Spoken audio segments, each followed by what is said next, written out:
Go on.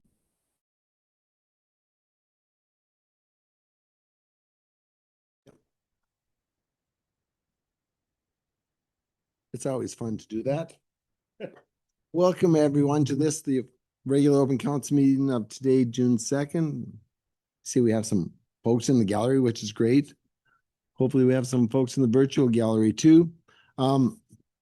Just remind folks that there's a live audio video feed being broadcasted and recorded via Zoom, and it's available on the Town of Golden YouTube page. We have Councillor Hamburg attending virtually tonight. We have some senior staff around the table, and I'd like to start by acknowledging for thousands of years the abundance that the earth's lands and waters provided us to live, work, and play is due to the ecological wisdom, stewardship, and reciprocal relationship that the world's first peoples have lived and live today. Begin by acknowledging the land on which we gather is a shared ancestral territory of the Tsanaha and the Secwepemc people. Golden is also home to Métis Nation Columbia River Society and other diverse Indigenous heritage. We're grateful to have the opportunity to live, work, and play in this territory. Excuse me, my throat is struggling a little bit. We'll go with the hot water all night long. With that, call to order. Ms. Seville, are there any late items? There are no late items. Perfect. That's the answer we want to hear. With that, council, I'm looking for the adoption of the meeting agenda as presented. Councillor Routley moving that. Looking for a seconder. Councillor Rio seconding that. All those in favor? Opposed? Carried unanimously. Now, council, we have item 4, which is the adoption of minutes of the regular meeting of May 19th.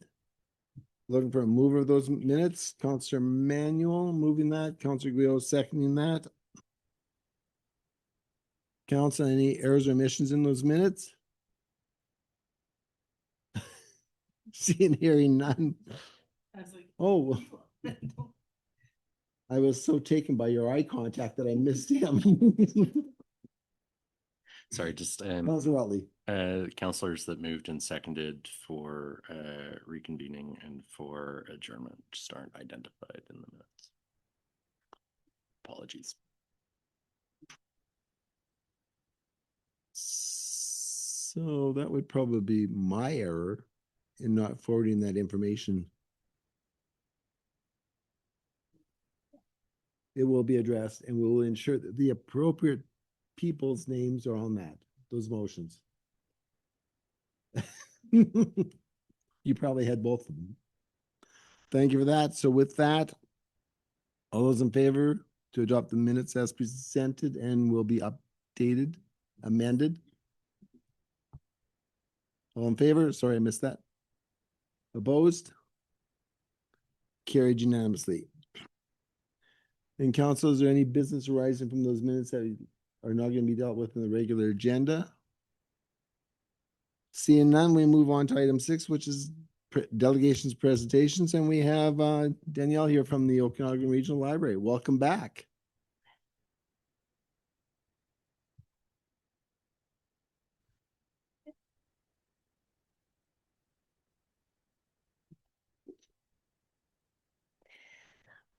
All right. I was going to say hello, Mayor and Council, but the mayor has been scared away. Okay. You just like disappeared in the time. Yes. Okay, well, I'm glad I didn't scare you off. So thank you, Mayor and Council, for making time for me on your agenda. I'm struggling not to say good morning because I'm used to coming here in the morning. So good evening. So I think you all know who I am. I'm Danielle Hubbard, the CEO of the Okanagan Regional Library. This chair represents Laura LaRose, who is your wonderful community librarian here in Golden. She is not able to be here tonight because she's been working a number of extra shifts lately to deliver some of the programs that I'm going to tell you about tonight. So I gave her the option of coming or not coming this evening, and she said she had a lot on her plate. So I'm going to do my best to represent what's happening system-wide and also what's happening locally. And if you have questions that I don't know the answer to, I'll write them down and ask Laura and then get back to you. So I think it will work out. So, as you know, I try to make it out to visit at least once a year. I visit the branch more than once a year usually, but council at least once a year, just kind of to give you an update on what is happening at the Okanagan Regional Library and give all of you as council members an opportunity to ask me questions, make comments or complaints if you have any, and also for me to really, really thank you for supporting library services here in Golden. So we are a large regional system, and most of our branches are fairly rural, and we would not exist without the support of our municipal councils. So thank you so much for that, for all of you and the people of Golden. So here we go. Loosely, the theme of this evening's presentation is the economic contributions that the library brings to the community. It's kind of a loose theme just to give me an excuse to come and talk with you, but that's roughly what I'm going to talk about. So I think I make this point every year when I come out to say that we are a regional system. So we're comprised of 24 different local governments, which does create sort of a consolidation of resources. So we're able to provide a larger collection and more specialized services than we would be able to provide for any one community. Even our larger urban communities would not be able to support our size of collection independently. And that's a picture of our administrative headquarters where our board meets quarterly. So for those of you who have served on the board, you recognize that view, I'm sure. I also wanted to acknowledge that some of our funding also comes from grants and donations. So the Columbia Basin Trust has been quite generous with the Golden Library in supporting some of our programming and technology. And I'm just thinking of that because I walked past their offices this afternoon along the river. So we certainly get local support as well. So one of the areas where public libraries, and in this case the ORL specifically, contributes economically is in helping people search for work. So I would say throughout our region, we live in a really beautiful, desirable part of the world, and particularly post-COVID, more and more people are aspiring to live outside of the big cities, which then of course brings the challenge that there are people looking to make a foothold here and find work or continue the work they're doing. So our staff help people on a daily basis with things like formatting resumes, printing resumes, scanning resumes, submitting resumes online. Those are a lot of tasks that can be very daunting to people, especially if you maybe don't have access to a computer or a home office. So we have public computers in each of our branches, and that's something that our staff are doing on an ongoing basis every day that we're open. So the stats that are up on the screen here is just a snapshot of our regular usage system-wide. And then I also have some stats specific to here in Golden that might be more interesting to all of you. But just to kind of give you a snapshot of the impact that we have on our communities. So in 2025, the daily average of people through the doors of an Okanagan Regional Library branch was almost 3,000. So considering we have some branches that are quite small and they're only open a couple days a week, that's a lot of people in and out through library doors that I'm not sure where they would be getting their needs met if the library were not here. Last year, we ran an average of 35 programs every day. So again, some of those branches are only open a couple days a week. So other branches, such as here in Golden, there are days that more than one program is happening in a day.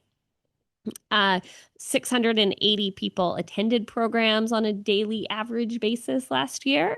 And again, there are also people who just come in through our doors. They're not specifically attending a program, but they're using the space as a place to read or work or research.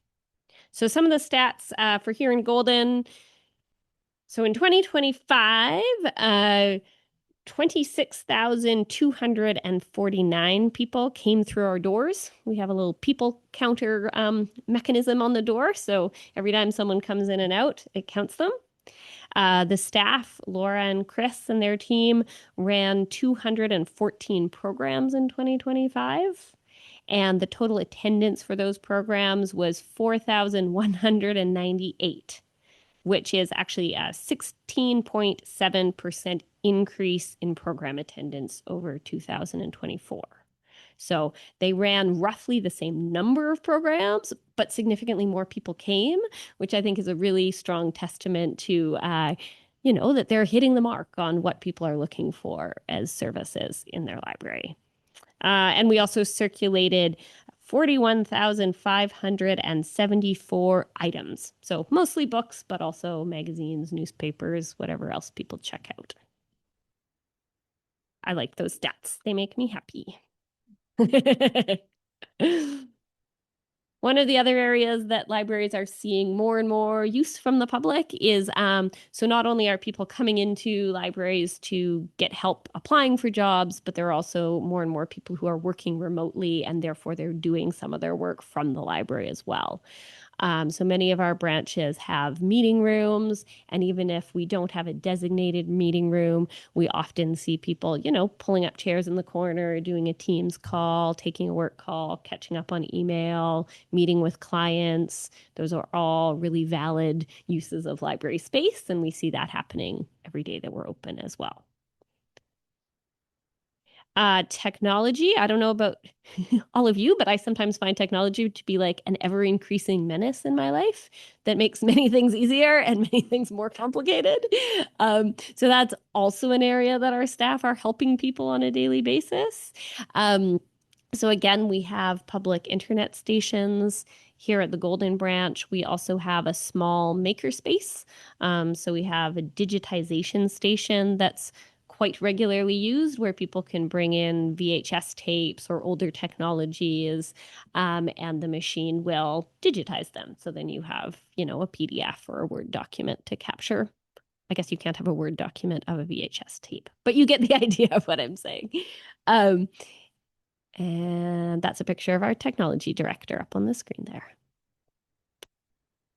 So our collection is still predominantly English, which makes sense. We're a predominantly English-speaking part of the world, but we are working to diversify it as well. So the picture on the screen there is our Ukrainian language collection that we initiated about 3 years ago, when there was the influx of newcomers from the Ukraine.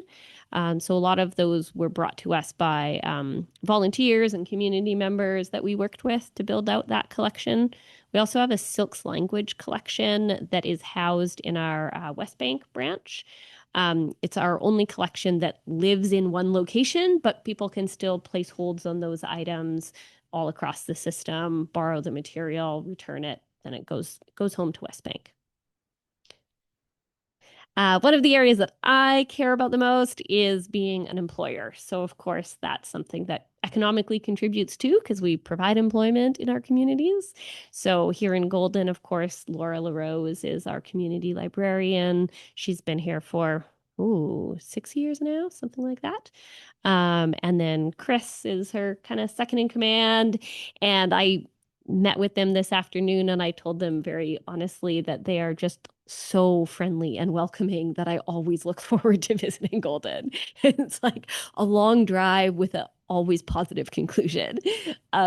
So we have over 330 staff.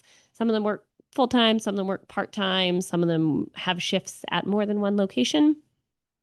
Most of our staff are unionized, and we pay a living wage. So I would say in that way, we really contribute to the economy directly as well. And that's some of our staff at the Enderby Seed Swap, I think it is. And then ending this presentation on what I think is a high note is children's programming. So last year, Summer Reading Club was one of the areas I really highlighted. We're actually kicking off Summer Reading Club now in June. So the official date that kids can come into the library and register is June 15th. But actually, Laura and Chris have already been going out to the schools and inviting kids to come and sign up, and covertly signing them up already, I believe.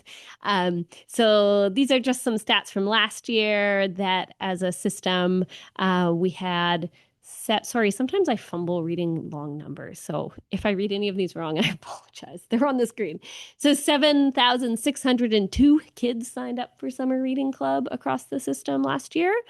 We ran 650 programs, and just shy of 30,000 people came out and attended our programs. So there's our kids and their family members or guardians. Here in Golden, there's also a large array of family and kid programs that happen year round. So one of the programs that's really unique here in Golden is the tween group. So Laura's built this like really dynamic group of kids who help give her ideas, help her come up with programs. And a couple weeks ago, they had their annual sleepover at the library, which is part of why Laura's off the hook for coming and presenting tonight because she spent an overnight at the library recently.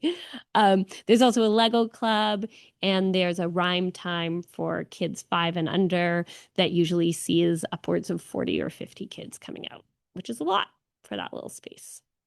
So I think that concludes my formal presentation, but if there's any questions or comments, I'm happy to take them.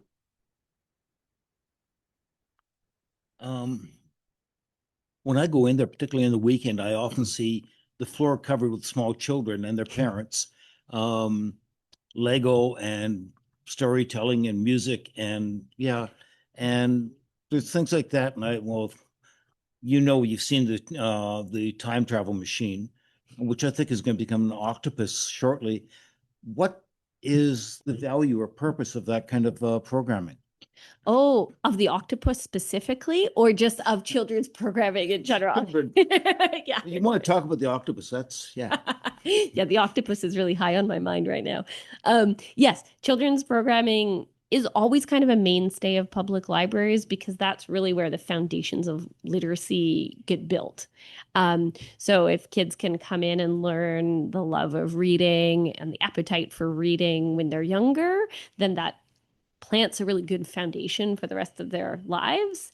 And I would say this is like a very personal experience of it also. I think it's easy to assume that, oh, that's what schools do. But not everyone has the same experience of school. And there are also, a large number of people who are homeschooled, and I was homeschooled. So when I was a kid, the public library was like where my family would go to get information and entertainment. And we try to offer some of those more interactive programs, such as Lego Club, because then it also builds like tactile learning and spatial reasoning and sort of something for everyone. I also, oh yeah, and then the octopus, which is really the key part of that question. There's a time machine at the Golden Branch, but yes, it is being converted to an octopus because the theme of Summer Reading Club this year is under the sea. So all the programs will be ocean themed. Yeah. Thank you. Council, any other comments or questions? In the absence, I've got a list. Oh, I have my pen ready. So in one of the slides there, it said safe, warm place. And again, just thank you for the library being that for our community in some of the historical situations where we had I can't remember how many years ago, a power outage. Yeah. And when you talk about sleepovers, we had a number of people sleeping over at the library.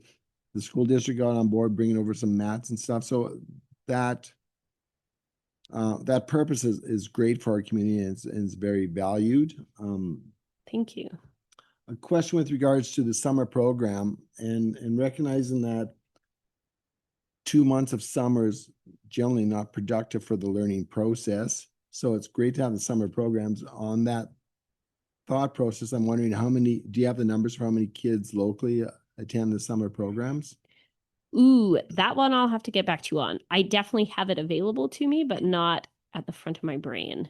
But I'll get back to you of how many people locally sign up for summer reading. Appreciate that. Yeah.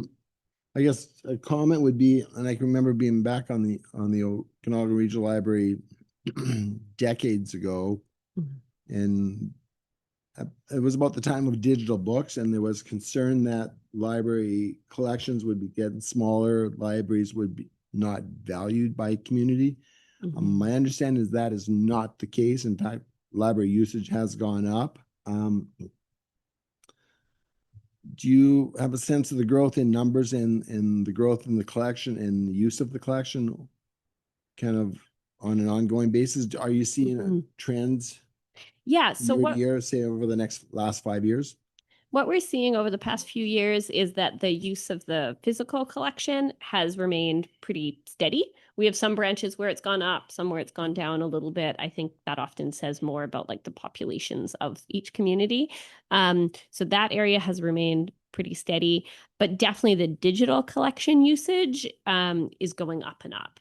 So I think last year it increased by 12%, 14%, somewhere in that range of the number of digital books that people were borrowing.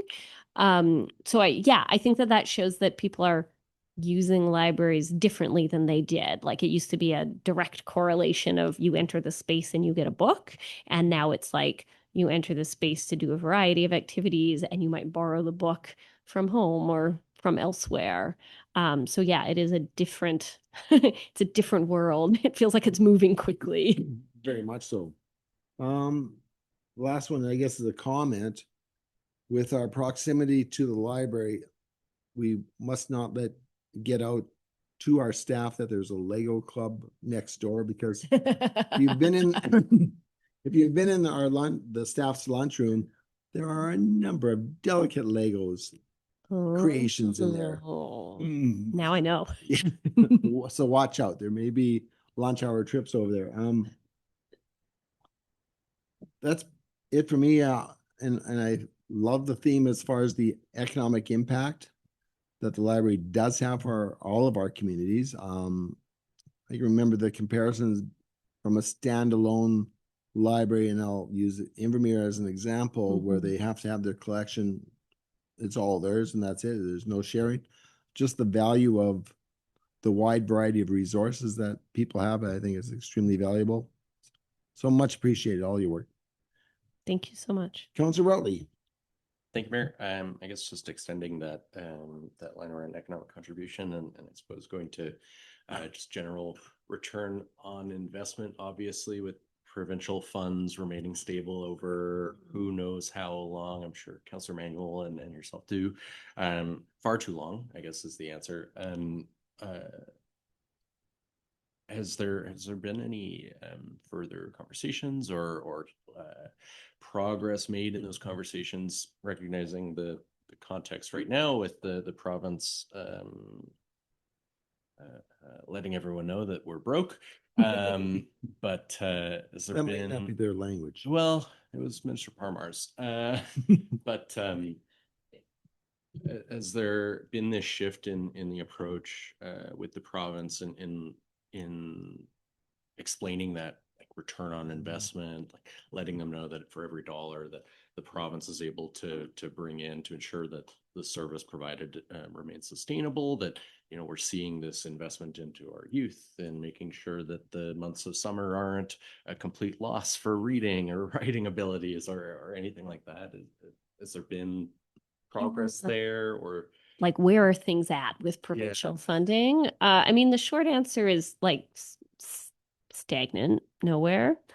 But the longer answer, so at UBCM last fall, which probably many of you were at UBCM then, and of course UBCM is a municipal government body, but I was really pleased that UBCM endorsed the special resolution, like advocating for increased funding. And then, of course, the premier spoke very directly saying, we love libraries and we're not giving you increased funding at the moment. So that's kind of where the official line stands. That being said, I am like me and Tasha, me and my board chair are planning to seek another meeting with the Minister of Housing and Municipal Affairs at the upcoming UBCM to like at least keep on the radar. That's the ministry where our provincial funding comes from. Like to at least, we're still a going concern and there still is interest in public libraries. And then I also sit as the vice president of an association kind of comically called the Association of BC Public Library Directors, or ABCPLD. And so in that capacity, I've also been able to join in a couple meetings with Minister Christine Boyle, which is the same kind of thing. It's like, you say these are all the great things libraries do, and the provincial ministers say, we hear you, we love you, we don't have money for you right now. But I mean, on the other hand, I think it's at least positive to keep trying to stay on the radar, because being loved but not having any more money is at least better than no money and we don't care about you.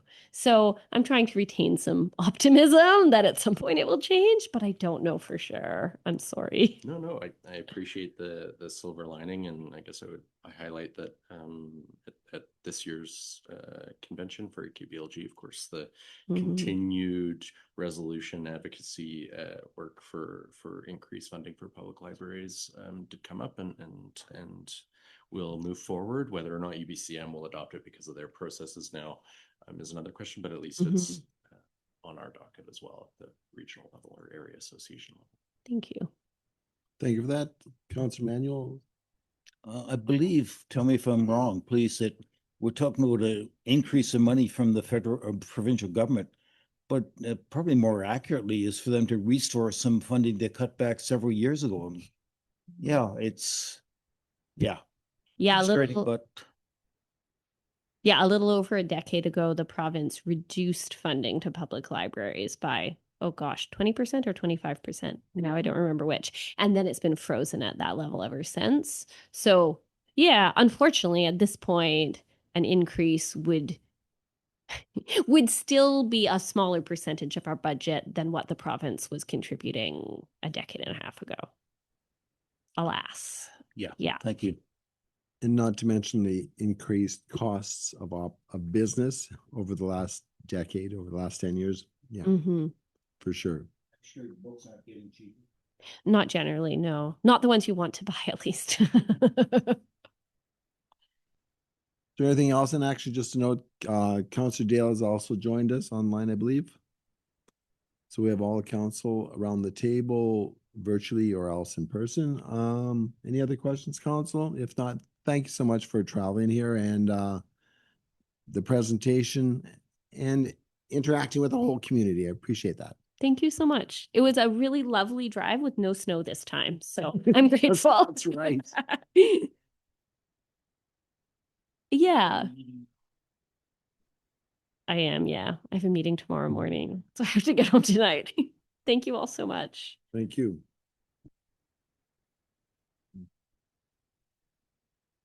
So council, with that, we'll move on to item 6B, which is Golden Community Economic Development. We have Jill and an entourage, almost like it looks like. Woohoo! Jill and team.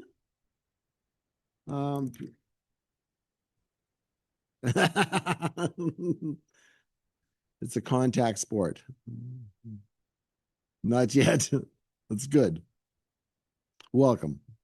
All right. Well, thank you, Mayor and Council.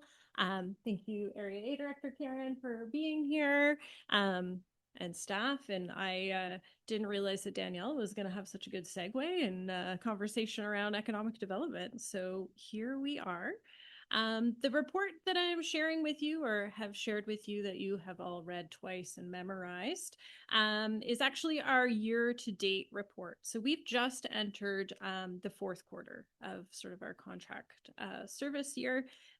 So we still have a few more months left to do some other incredible things. So we're just going to talk about the highlights tonight. Next slide. There we go. So typically I just pop in a little slide telling us who we are and what we do. Hopefully by now you know who we are and what we do. And this is actually our 5th year of providing community economic development services for the town of Golden and CSRD Area A. Time flies when you're having fun. Here we are. We're now going to talk about year 6 coming up here at the end of the presentation. This past year, we have accomplished so much. We started construction on the downtown housing project. We've done numerous renovations at Purcell View Seniors Apartments and a whole slew of other community-based projects, some of which I will get into as we move forward. But something that happened this year that was really important to our work is that we have such a highly qualified team of professionals on board. And so these women sitting behind me have been such an incredible asset. And Carolyn Tremblay has been with us. She's coming up on her 6-year anniversary. We call her the CED coordinator. I call her the Carolyn of all trades. She has been by my side for so long now. I don't know what I would do without her. And then just this fall in November, we brought on Kimberly Millar next to Carolyn and Luba Kirkova. So Kim, for short, don't tell her mom, is our housing coordinator. And the amount of work that Kim has been able to accomplish in her first few months with us has just been outstanding. And Luba has come on as our business and investment attraction coordinator, which was work we were trying to do sort of piecemeal off the side of our desk. And since Luba has joined the team, she's just knocking it out of the park. So I sit here in front of you sort of as the face, as the leader of the organization. But I want to tell you that I've never been more optimistic about what Golden CED is able to accomplish than where we're sitting right now with these absolutely incredible humans behind me. So thanks to them. And just a little bit about where we're sitting as an organization. It's also year 10 for us. So if you go back to the beginning of the social services co-op days, we are just concluding year 10. And one of the things that I think is a testament to our organization is that we have a strong board, we have committed employees, we have positive community partners and relationships. And I've been here since the beginning. So I joke, 10 years in now, I probably have another 10 left in me. And we look forward to all the great things to come. I am going to move on. This is our sort of a agenda or table of contents here, but I'm going to move on through the slides. Hopefully you have read them because I'm just going to add some other bits and bobs that aren't on the slide for your information. So as you're all well aware, the Age-Friendly Community Plan happened in the past year. Kim has presented about it, and it's being used by various community groups, including the OCP team. And we're really happy to see how well the uptake on using it has been. The other part is it's not just a strategy that we accomplished with that project, but also the age-friendly service guide. So we had funding through the CSRD as component and contribution to the project to do some micro projects. And we were trying to dream what these micro projects could be. We didn't want just another document that sits on the shelf. We wanted to sort of try out some of the ideas that were coming forward through the work. So one of them was the age-friendly service guide. Kim developed it in partnership with Yvonne from the Better at Home program. And now the Better at Home program has actually taken on responsibility for the ongoing updates and distribution of that service guide. So older adults in Golden Area A have sort of a little pamphlet, big font, easy to read, key services, not on the internet, that they can use to find the services that they need. And of course, all of the community partners and stakeholders that you might imagine have copies available as well. There's also a new and very well utilized bulletin board outside of the senior center. And so that's something that allows community members to exchange information, have a place where you don't have to enter a building in order to get information on what's happening. So it's well used so far in the older adult realm, but that is a place in the future that others could look to share time-sensitive information or after-hours kind of information if necessary.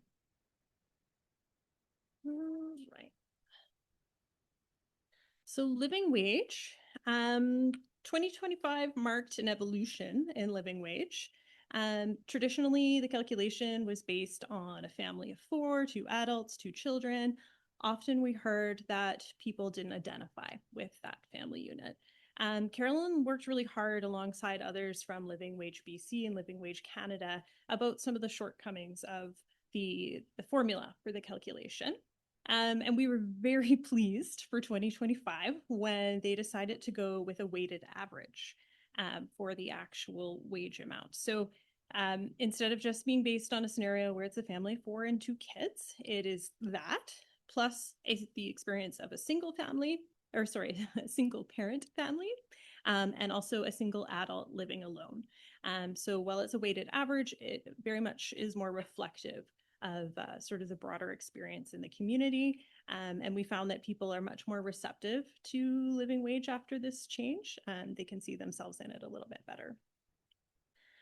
new this year, and for those of you who were at the Tourism Golden AGM, you saw Carolyn's great presentation on what we did a project with Tourism Golden, the temporary seasonal workers. So not foreign workers, specifically temporary seasonal workers.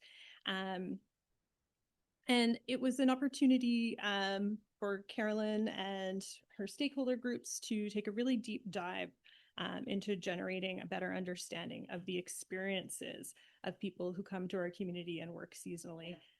If you haven't read it yet, please, please, please go to our website and have a look at that report.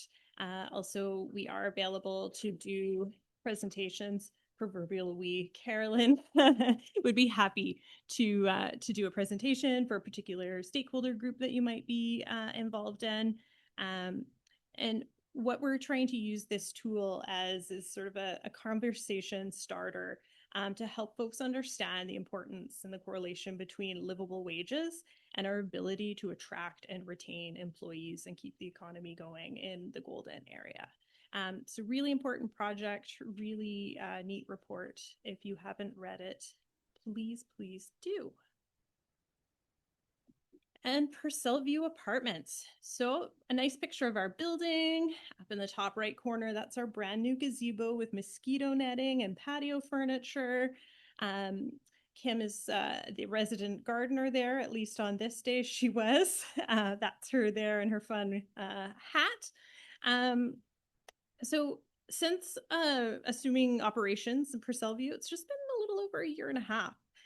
We've been really focused on improving operations there, making it more efficient, making it safer for residents, really improving the overall quality of life. So there's some stats there on the slide. Yeah, almost $460,000 in grants this year that we applied for, have received, or are in the hopper right now that we really hope to have finished. Maybe not until the end of the calendar year, maybe not by the end of August for the project year, but that's a little out of our hands, the actual timing on that. But really great projects. And something that's different, Kim has been working really hard on a fire safety plan. She worked closely with the Golden Fire Department on this. And just today, we had our first fire drill at the seniors apartments, which was really fun. We pulled the fire alarm. That feels like a thing you're not supposed to do, but I guess we have the power now. We're allowed to pull the fire alarm. And we had the help of Cameron Yee. So Cameron came, he sort of coached us through. He was there to answer questions from the residents. So really lovely to have the support from the local fire department. And I just want to comment on the sort of the level of satisfaction and joy we're seeing in the residents. When we were first becoming the new building owners, there was, a little hesitation around change. And now it is so absolutely lovely to be in the building, to get the compliments from the residents. We've somehow increased our family size by 15 older adults. Really, really great. So things are going absolutely amazing over at Purcell. Kim's been working really hard on all things policy development, you name it. Things are really flowing exactly the way we would have hoped. And this guy, you might have heard, we broke ground on a 27 rental unit community housing building for low and moderate income residents. We are happy with our progress to date. Things are on time. We do expect by this time next year, we'll have some happy residents moved into their new place. So that's really exciting. We kind of see the light at the end of the tunnel there. It's cool to see the building actually taking shape, and soon we'll see some floors and walls coming in. So that will be a really cool moment. Right now you can see that commercial ground floor, at least if you have some imagination, you can.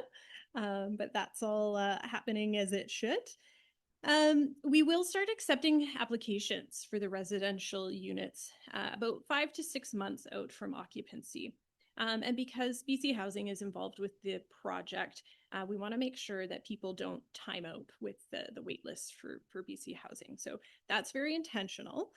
We will be advertising it broadly, and we will have application events in the community. So we already have an arrangement with Work BC that folks can come in, use the computers. We can be there to help them with their applications, the paperwork, and all of that. So we want to be really sure that we're not leaving anybody behind if the process feels overwhelming or daunting, or they just didn't hear about it, that kind of thing. And some people are quite curious, you know, the downtown housing project, the building beside DJs, the former parking lot. But the building is going to have a snazzy name, and we will be releasing that either later this week or early next week. So edge of your seat, stay tuned. We'll have that for the community very soon. Early childhood education realm, it has been a sector development priority for us from the beginning. We are still sort of miles ahead of some of the other communities in the region. It's not a competition. We're just really proud that we went after this, and we're really moving the needle on early childhood education or childcare for folks. To date, we've had 3 local cohorts of students complete the ECE program at the College of the Rockies, which is a hybrid program through the Cranbrook and the Golden campus. So our local students work together even at the Golden campus, even though the course is being offered in Cranbrook. To date, we've had 11 local students successfully graduate over the last 3 years, and three additional students have upgraded their certifications to infant and toddler specialization, which is a very sought after childcare space. Kids are little before they're big, and those particular ECEs have lower numbers that they can have in a room at any given time. So really big wins all around. That graduation training success that I just mentioned there with the 14 grads in total, it correlates into the potential for 88 more childcare spaces in our community, which would be a huge, huge impact. To date, though, we double checked where we're at with all of our providers. 16 new spaces have been opened, and some of the centers have expanded their services to include programming for school-age kids. And so there's definitely space for new spaces to open. We have the people to do it. And really exciting is there's a new childcare center opening in July in Nicholson, and that will offer an additional 8 licensed childcare spaces. So things are happening. This is really excited. Part of the childcare action plan was also to have childcare options in rural Golden as well, so that folks don't always have to drive into town and potentially drive back out of town to go work at Canadian Timber Frames or wherever they may go. So especially for people now in South Golden area, there's some more options that might work better for them. Canyon to Confluence initiative. I know Larry and Brace, I think it was Brace that did the presentation, have been in. They've been engaging with you. We're really happy with the momentum C2CI has at the moment and where it's going. Coming up real soon is the Centennial Park community engagement period. It's going to run from June 10th to the 24th. There'll be in-person engagement at the farmers market, and then that evening at Centennial Park itself. There is an online survey. The link is not live yet. They'll be putting that out soon. So basically the whole awareness campaign around this is yet to come. I'm giving you the insider scoop. It is just about to launch. The C2CI team is looking at some additional funding opportunities that have just have opened up. And they're really working with stakeholders along the Kicking Horse River around the current phase of the Centennial Park, but also what the future phases and planning are going to look like. So again, we're really, really happy with the progress with C2CI. Jane's Walks, hopefully you've taken them in. If you didn't this year, you can always join us next year. Jane's Walks, or hosting the annual Jane's Walks Festival, is an example of our ongoing commitment to engaging with the community, to building those connections with a diversity of residents. Typically, we also host monthly community conversations. Again, this is where we try to keep our finger on the pulse, what's on people's minds, what ideas are circulating, and just having genuine conversations with residents. We've actually paused our community conversations this spring, though. As you know, there's a lot of engagement already happening with the OCP and some of the other organizations around their regular sort of cycle of engaging. So we didn't want to overlap. We didn't want to over-engage the community. We'll probably bring those back in the fall. But we did host the Jane's Walk. It typically is always in the beginning of May, and participation has been increasing year over year. And we're a few little photos up there of some of the folks. And if anyone is interested in hosting a walk in the future, or you know someone who's interested in hosting a walk, please just send them our way. So Find It in Golden, it's been around for a couple of years now, but it got a major facelift this year. We're very, very happy with it. There's some information on the slide about some stats around it. We saw a 32.5 increase in the total views of the Find It in Golden website since our previous reporting period. But sort of the standout stat here is that there was an 83% increase in new views. So meaning we're reaching significantly more first-time visitors to the site. So we're really excited about that. The new audience growth is encouraging. We are starting to build out more awareness around it. It's sort of part of our work here in the last quarter of the year is around that. And going forward, we'll be continuing to develop each business category, deepening the listings to better serve each category and the sectors, and adding content and opportunities to feature local businesses. And we've also, with Find It in Golden, been working with Tourism Golden and with the Chamber to ensure that our efforts are actually supportive of one another and not competing. So there's a few things coming in the future that I'll tease that they're coming, but I can't say yet. But we're definitely working with community partners to ensure that Find It in Golden is serving everyone's needs. And then the Launchpad, which you have seen before, our welcome guide that was done in conjunction with Tourism Golden and some folks from the employment and training table. And I just want to remind folks it's a living resource. It's not a one-time publication. We will be doing our first full update of the Launchpad at the end of the summer, trying to make sure that everything remains accurate and relevant. And we'll have an annual marketing, or it'll be more than annual, but annually we'll revisit what the marketing campaigns look like to make sure that the folks who should be accessing it are accessing it and know that it exists. So it's brand new and we'll continue to evolve it. If you have any suggestions or you hear of any suggestions that people have, there's a contact us form on the website. It will come right through to Luba, and Luba will be able to address any suggestions people have right away.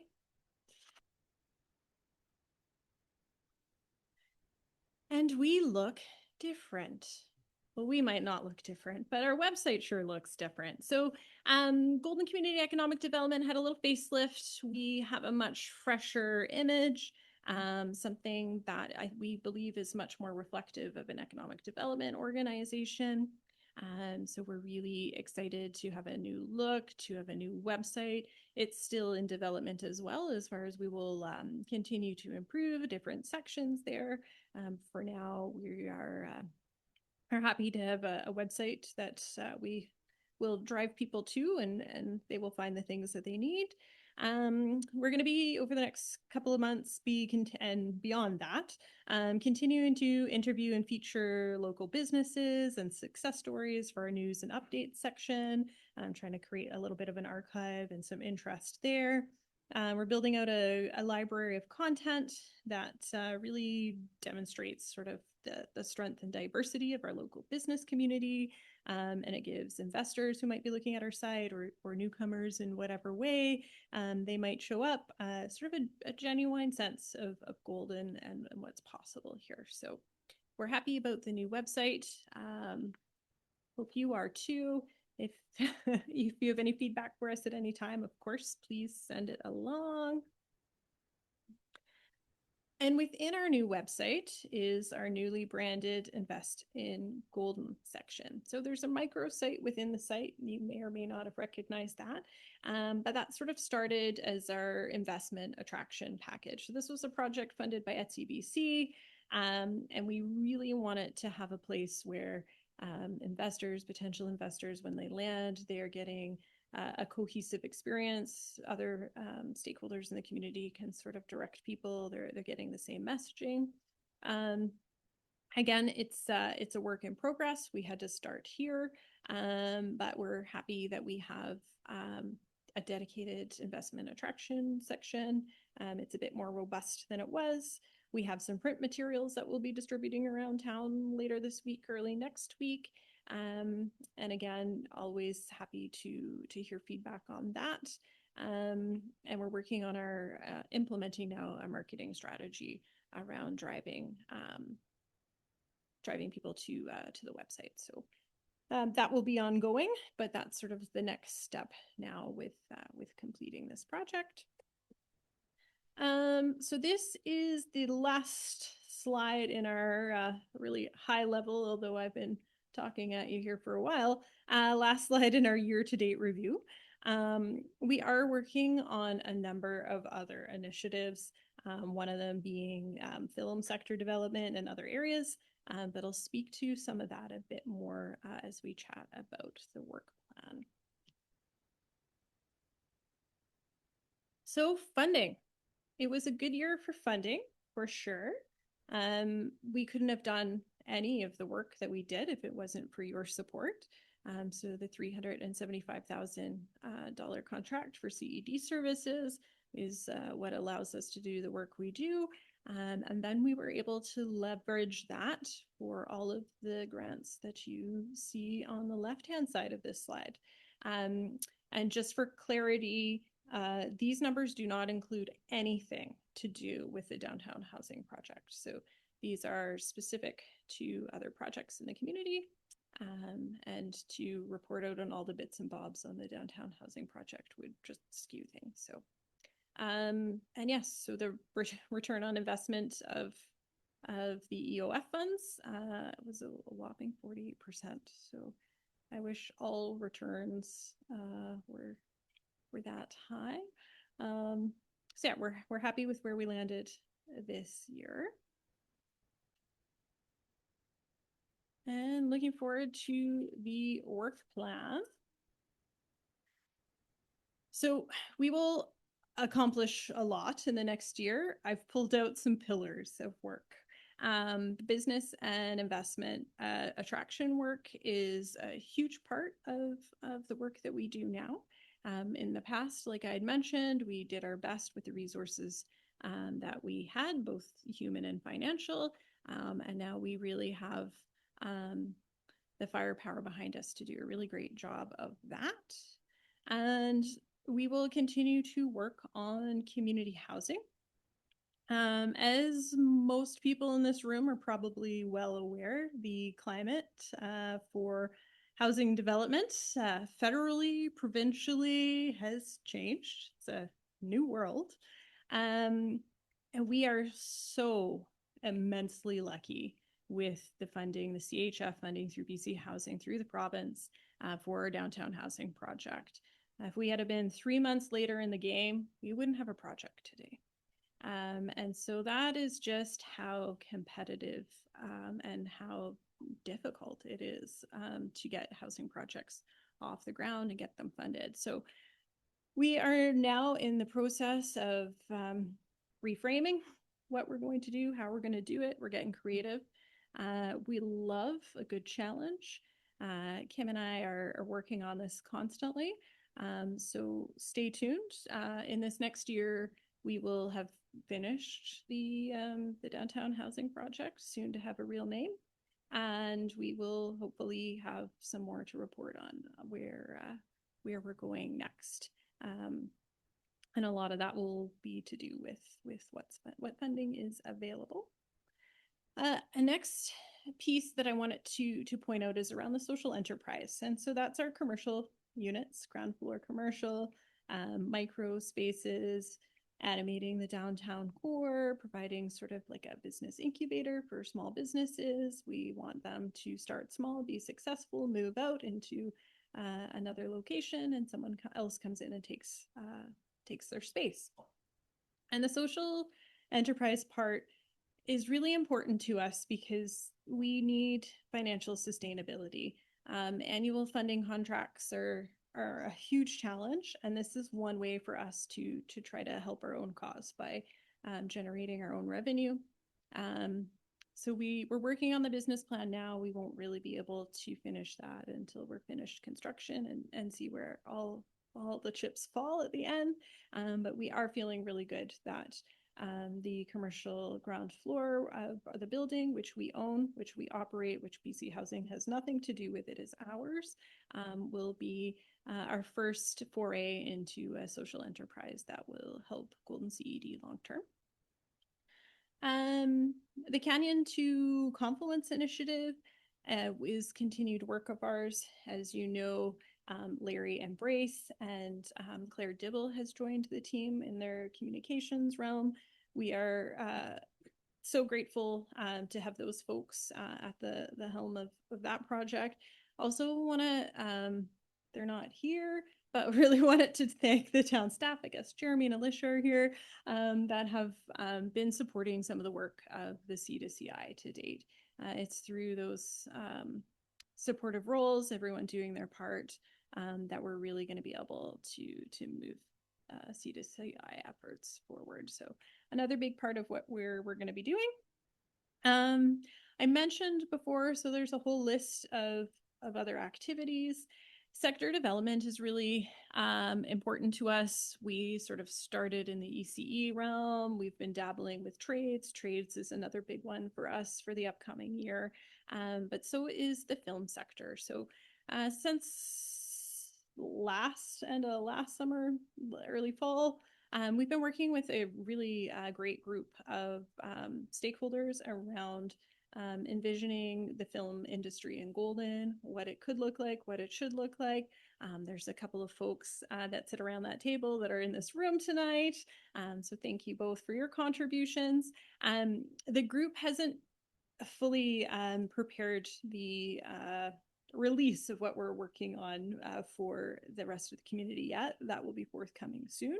But essentially, we've been working on a film readiness project that would take us from where we are today to a place where Golden is a destination people are looking seriously at to bring films. But there are actually really amazing film work happening. I spent Friday with a film crew who was scouting Golden to shoot. And so more on that to come. I know I'm teasing you, but I don't have authorization to say too much more. I might have already said too much. So here we are. A revised CED strategy. This is going to be an internal project for us, but that will help us sort of define some of our strategic priorities moving forward. It's time for that. The world is a different place than it was in 2020. The world will be a different place next year. We realize that too. That is going to be a big piece of work for us as well. And then I just wanted to stress the importance of partnerships and collaboration in our work moving forward. And I know a lot of you sit in meetings and it's like feels like the buzzword of the day, but it's truly important and always has been important to us. But it's really where we are headed with sort of everything that we do. Is the problems we are trying to solve are much bigger than us. The resources we need to solve said problems are not ever really available at the scale that you need them. And so really our way forward in the economic development world and the community development world is through those partnerships and collaboration, whether that's working with you, the town, with the CSRD, with our other nonprofits in the community, with the business community, and with our regional partners. There's a lot of collaboration happening and a lot of great minds that are trying to tackle these problems. So kind of a call to action, but also a thank you that this is that you're part of the way forward, and that this is a really integral part of our work plan.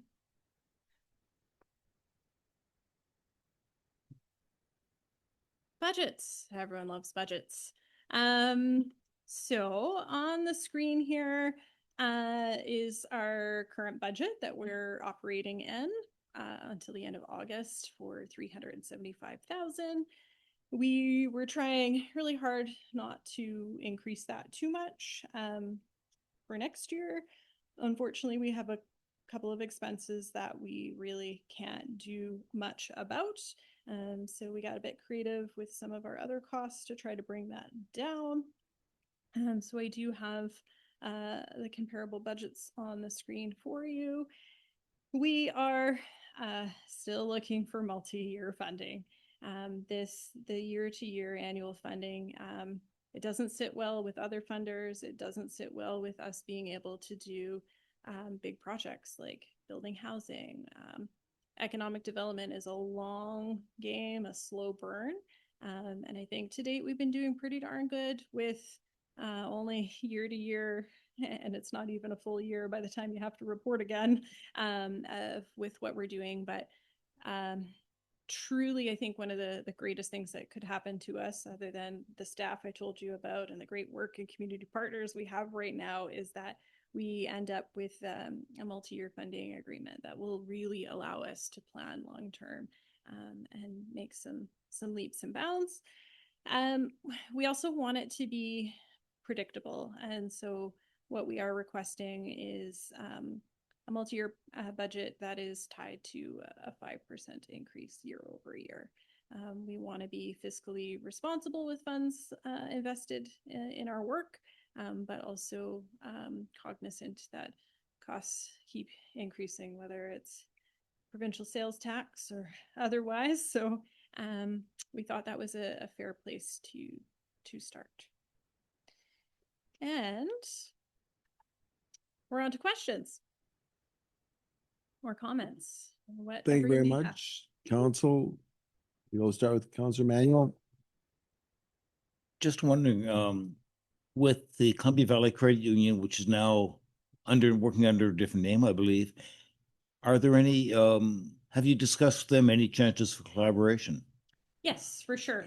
We did with the Columbia Valley Credit Union, and we have since with the new staff of Kootenay Savings. They're very supportive, and they have just recently made some changes to how their community funding programs go. So looking forward to, for sure, working with them in the future. Exactly what project or projects those might be to be determined. But yes, we are very excited to have a partner like them, and they seem very receptive to wanting to work with Golden. Thank you. Thank you. Council, any other comments, question? Anything online? Councilor Guil? Thank you for the report. I just have a couple of budget questions I'm a little confused about. One of them was your insurance and legal and counting went up from 16,000 to 33,000. And while the overall budget rised about 6%, what's driving that? Yes, so we now have to switch to a new accounting firm that has more experience and capacity to work with nonprofits and nonprofit housing. And that was a big surprise for us at the actual cost. But we've actually spent months seeking an accounting firm that has the right credentials. And that is the cost of doing business these days. Okay, so that was to do with housing, but you don't have anything in the budget with regards to housing. I and I understand you've hired a full-time housing coordinator. Are they getting paid from the rent from, or are they going to be getting paid from any of the rent that you will be collecting or you are now collecting? Okay, I guess two questions there. So the accounting increases aren't just for the housing work. One part of it is the housing, like the downtown housing project does need audited financials for that program, but we need a new accountant for all of our programs. That was sort of a non-negotiable from direction from our board. It is a necessary step for us as an organization. And so while the costs are going to be borne across all of our programs, the cost is minimal of what that audit is compared to just how much more we have to pay the new firm. So that's the additional sort of accountant fee. And then our housing coordinator is not full-time. I'm the only full-time employee. So it looks like I have a huge team behind me, and they shoot like they're a huge team, but they are part-time. The housing coordinator currently is paid from EOF. When we tenant the new building, there is funds within that operating budget to pay for the person who will be taking care of that building. So those costs will be borne by the project itself or by the building itself.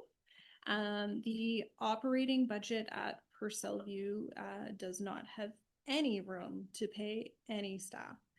So the housing coordinator does lend their support to Purcellview, but we have no way to increase rents high enough to ever pay for a staff person for Purcellview.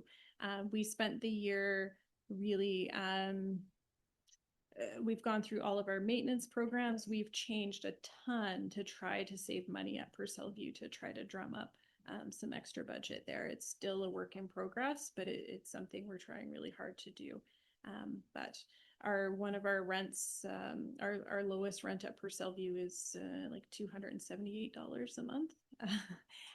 So, and the highest is probably around $8. So there's not a lot we can do there until we have new tenants that are paying a little bit higher rent.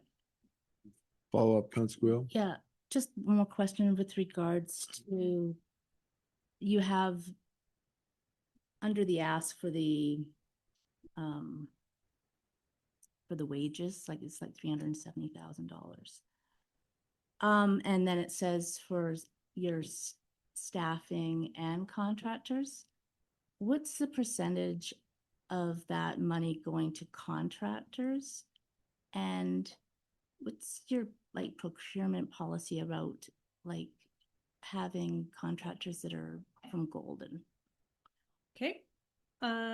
So our staff costs have only gone up $5,000 from last year. So we went from 310 to our ask for next year is 315. Mm-hmm. $25,000, I can't do that math in my head to tell you what that percentage is what is allocated to subcontractors, which is our C2CI team. We do have a very thorough procurement process in place it's being worked through the board right now. It hasn't received its final stamp of approval, but to date, all of our contractors are typically local. We always shop local first unless we can't get the service here. And then, of course, we have to go elsewhere. Thank you. Don't any other comments, questions? Councilor Cooper? I was just looking at the 5% for the following years, because I calculated about 6.5% increase and then 5% the following 2 years. Is a budget dependent on that? Because I know we have pushed back with other providers to be more to the CPI and pushed from 5% back down to 3%, which is more in line of consumer index. Mm-hmm. And I think for governance purposes, if we're doing it with independent contractors on certain levels, we need to stick within a same variance. So to me, the 3% would be more accurate as to what we're giving out for others. would that affect the budget? Would you be able to operate with a lower amount, which would indicate more of a governance across all sectors for us? Thanks for the question. I mean, it's not ideal. Our budget was going to be a very similar budget until we realized we had such higher costs and some expenses than what we had. And so we tried really hard to present a budget that is kind of our bare bones. The thing is, we can always cut service. Like that's our other option is we can just do less if we don't have the money to do it all.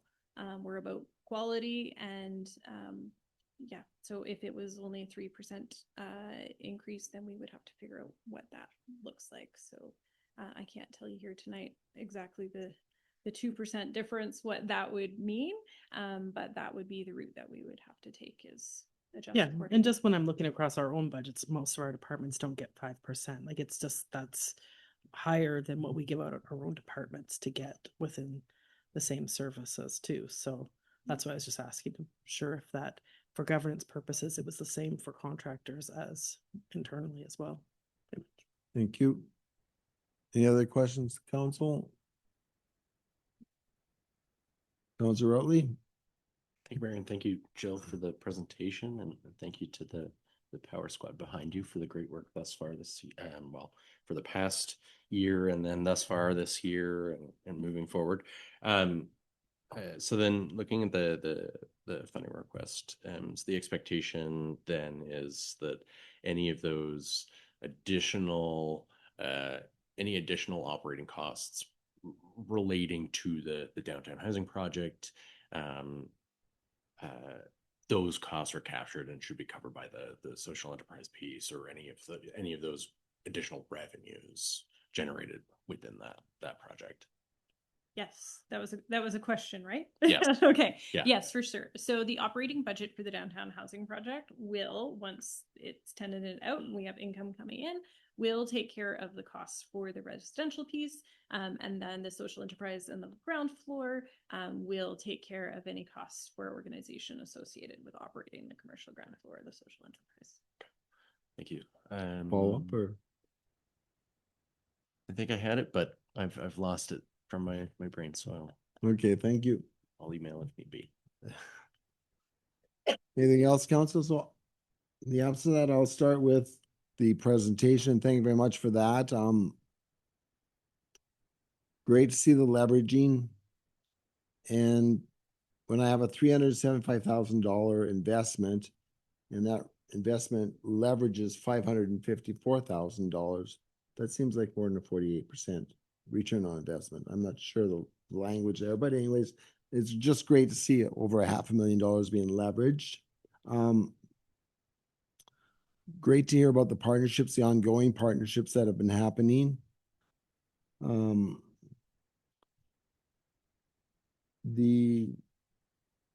just looking at my comments here. I made so many notes. It's driving me crazy. With regards to Purcell, the housing, are all of the tenants taking it, or actually are you as the owner and operator taking advantage of the SAFER program for each of the tenants? Because in my mind, that's an opportunity for increased revenues and no increased cost to the tenants, the residents. For sure. We make them all aware of it. We can't force them to apply, but on an annual basis, I sign a lot of SAFER forms.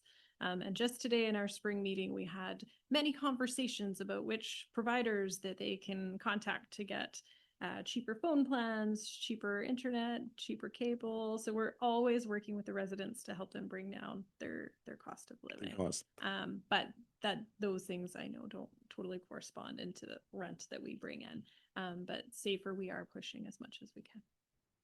Okay, and I think that's an amazing opportunity when I hear rents of $275. I think it's 79 now.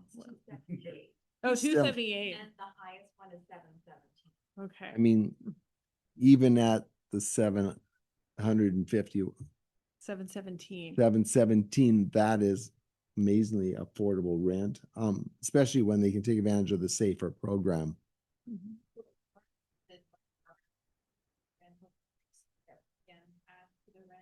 yearly, so we go to the maximum every year, which might be $10 a month sometimes. So that even limits your ability for them to take, oh my God, what a system we have. Yeah. Okay, the social enterprise component of the build. Can you remind us where the funding for that came from? That was a REDIP grant, so Province of British Columbia, Rural Economic Development, and that funding to date seems like it will cover most, if not all, of the cost of the commercial ground floor. So grants have paid for the total, almost totally paid for the social enterprise, which will provide some long-term financial sustainability. Great job, Definitely. fantastic. I can't help myself, but in the absence of Director Cathcart being here and recalling her comments with regards to the Kicking Horse Country Chamber of Commerce, name change and the refresh, Golden Community Economic Development. Is there an opportunity for a tagline that says serving Golden in area? We are working on that with Director Cathcart. We're working on a deep audit right now of every piece of literature and every page on our website of including area in all that we do. We're struggling a little bit from a creative / public facing external audience to put area in our logos, as you see on the screen. We haven't given up hope, and a tagline is one of the options that we're currently investigating. So that's a work in progress. That's great to hear. Like I say, it just makes life a whole lot simpler for maybe for all of us. Yeah, I'll leave it at that. Thank you very much. Any questions or comments from folks online? Seeing here none. Again, thank you. And thank you, ladies, for being here. Appreciate the work that you're doing.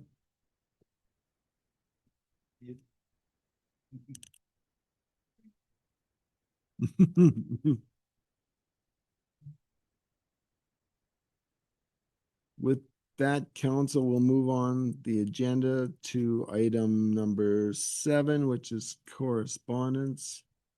Just gonna get my computer to. So I'm looking for a motion that the items of in external correspondence be received. Councilor Griot and Councilor Manuel seconding that. All those in favor? Opposed? Carried unanimously. And the first item is an action item from UBCM. I just want to make sure I got the right one. And it's communication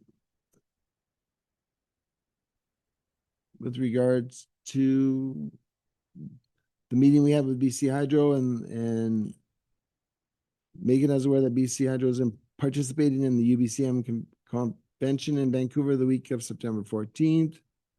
And there's an opportunity to fill out a meeting form, and the deadline for that is June 30th. So we've got a couple meetings beforehand.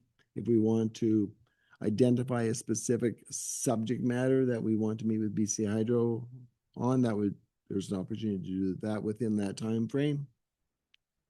Is there anything that comes to mind at this point in time? If not, we'll just leave that to future meetings.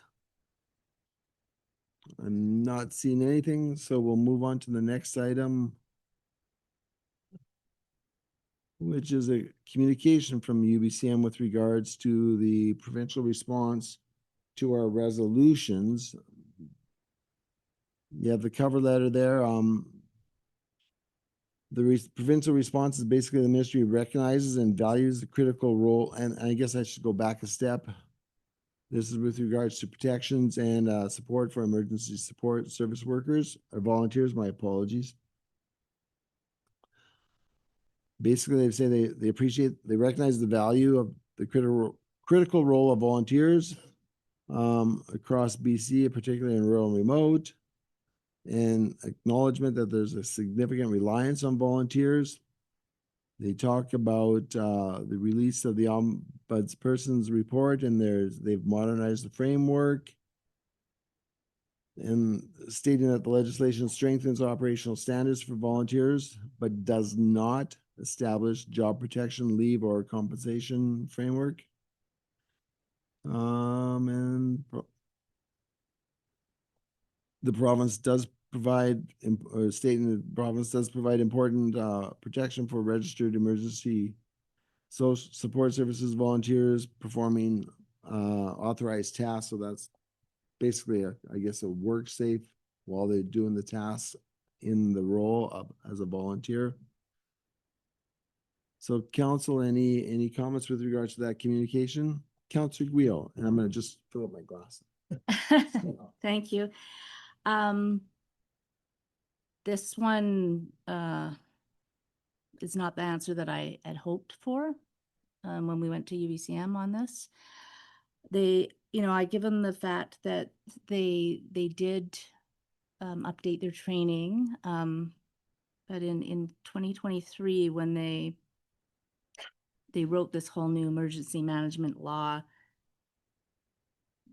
they set the rules for volunteers where they could have put in injury and liability with WorkSafe, but they skipped the compensation and the job protection. I mean, we want to have people to work in these stations when ESS is deployed, but logistically they could leave their job and be fired for it. They don't have the same protections as the volunteer fire department. They kind of skimmed over, mentioning them as volunteers, but they're an important piece of the emergency management system, and so much so that they're actually in the act. So I think that I would like, if the council is up to it, I have presented a motion because I do believe that we should meet with the Minister of Emergency Management and Climate Readiness, as well as the Ministry of Labor together, so we wouldn't be having one of them say the other one's going to do something about it. It's kind of, if we can ask to have that. So I'd like to move this motion if the council's ready. So procedurally, would this be a notice of motion, or are you gonna try and get it on the floor? Ms. Bill? So because we typically will action correspondence items as part of the meeting agenda, the motion can proceed. Proceed. So we're looking for a seconder for the motion that's up on the screen. I'm gonna get my name in once. Councilor Cooper seconding the motion. Any discussion on the motion? We'll give you a couple seconds to read it.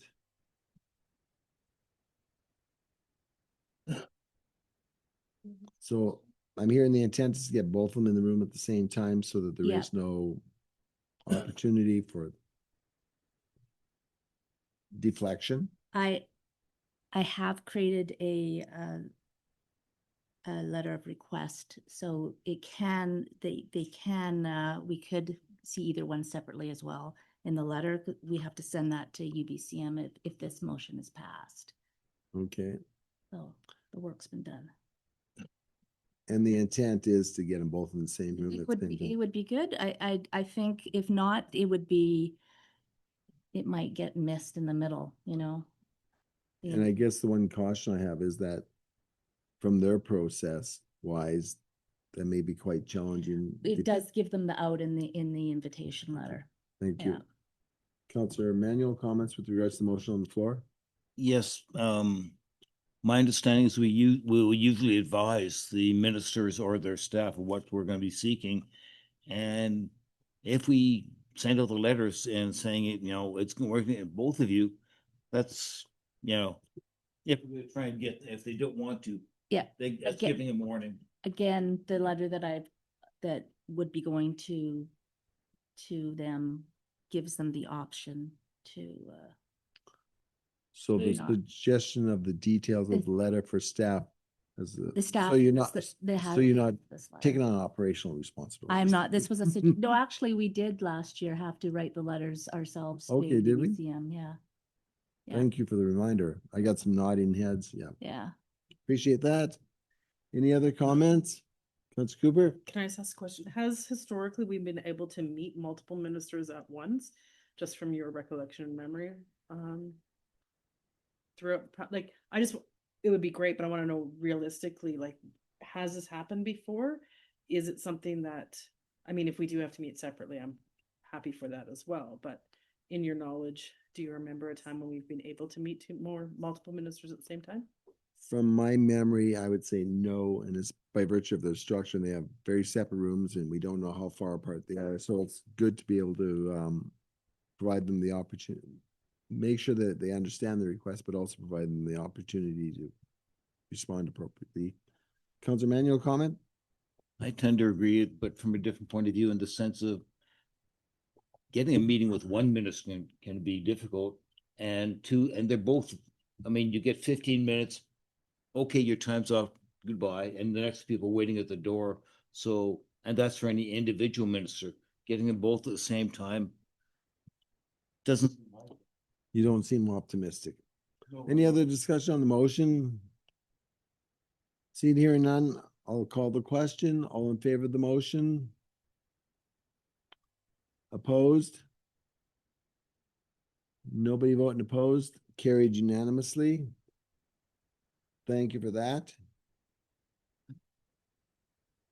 So we'll move on to the next item, which is a letter from the response to the Town of Golden Temporary Foreign Worker Program. It's a letter from, I don't have the signature, but it's that the letter was sent, thanking us for a letter that we sent to the Honorable David Eby, Premier. Empathizing with businesses, employees, and residents in the community, and acknowledging that the unique difficulties that small and medium-sized business in rural communities face. They did say that they've adjusted the program a little bit to retain for rural, to the point that rural employers are able to retain 10%, retain their existing proportion of low-wage temporary foreign workers beyond the 10% for an additional year, so an extension. When we attend some of the temporary foreign worker, the meetings in town, each and every one of the businesses that I've heard from appreciates the 1 year extension, but it's not enough. The letter also draws attention to the province continuing to face elevated youth unemployment, and that seems where their focus is. And they're looking to develop a long-term solution focused on reducing youth unemployment. So we should ask the youth from the rest of the province to come to Golden and work here to help out. So comments, Councilor Cooper? I would like to comment because anecdotally, you will notice in the restaurants on the strip, there are a lot of high school students now. They have gone to the high school and recruited. Youth unemployment in Golden has actually been better off.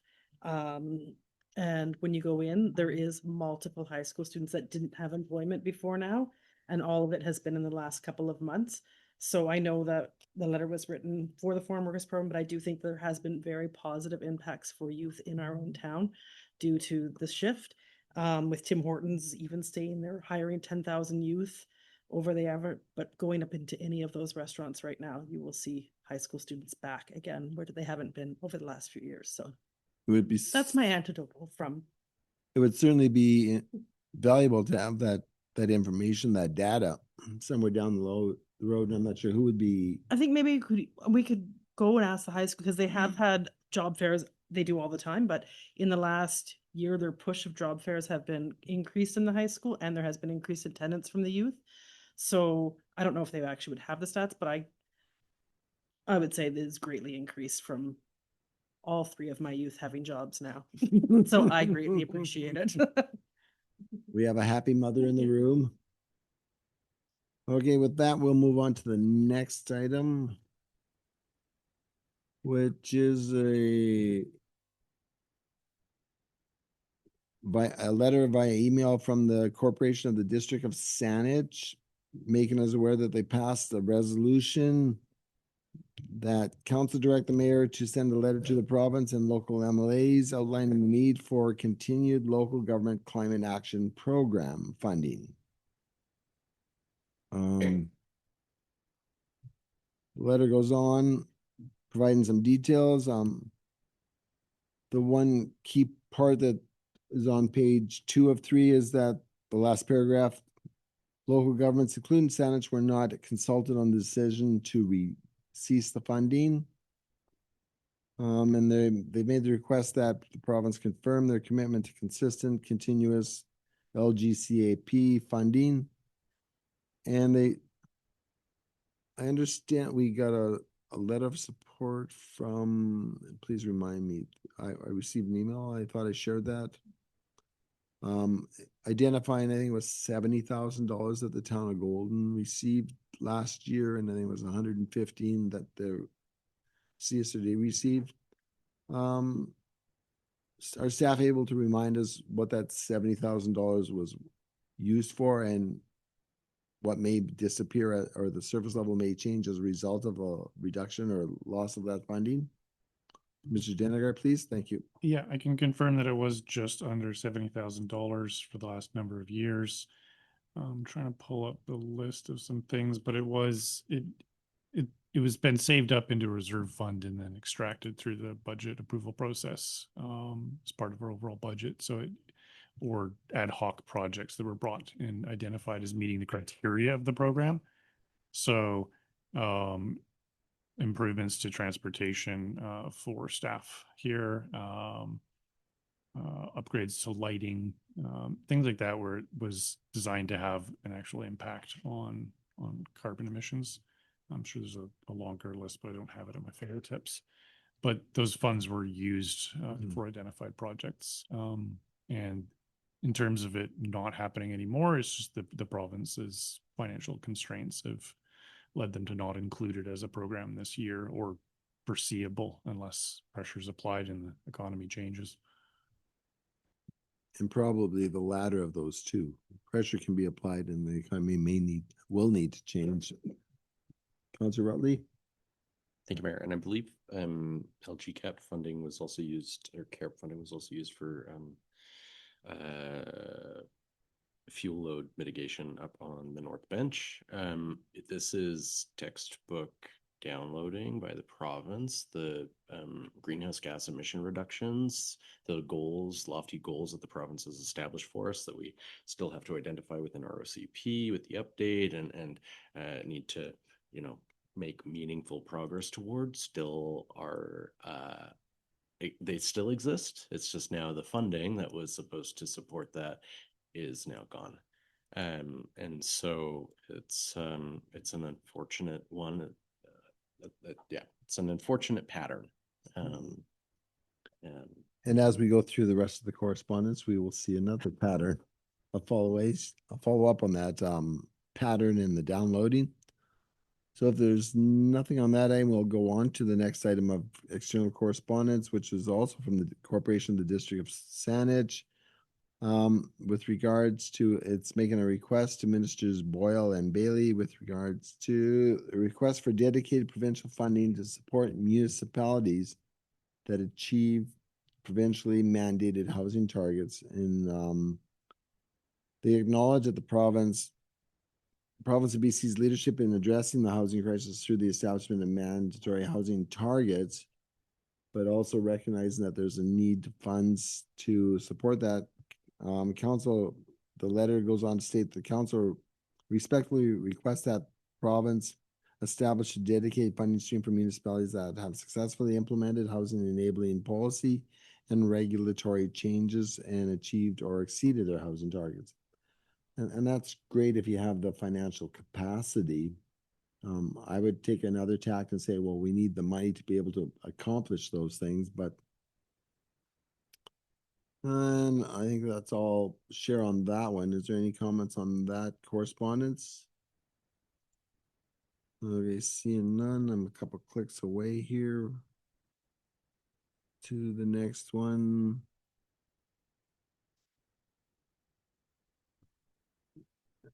correspondence from Minister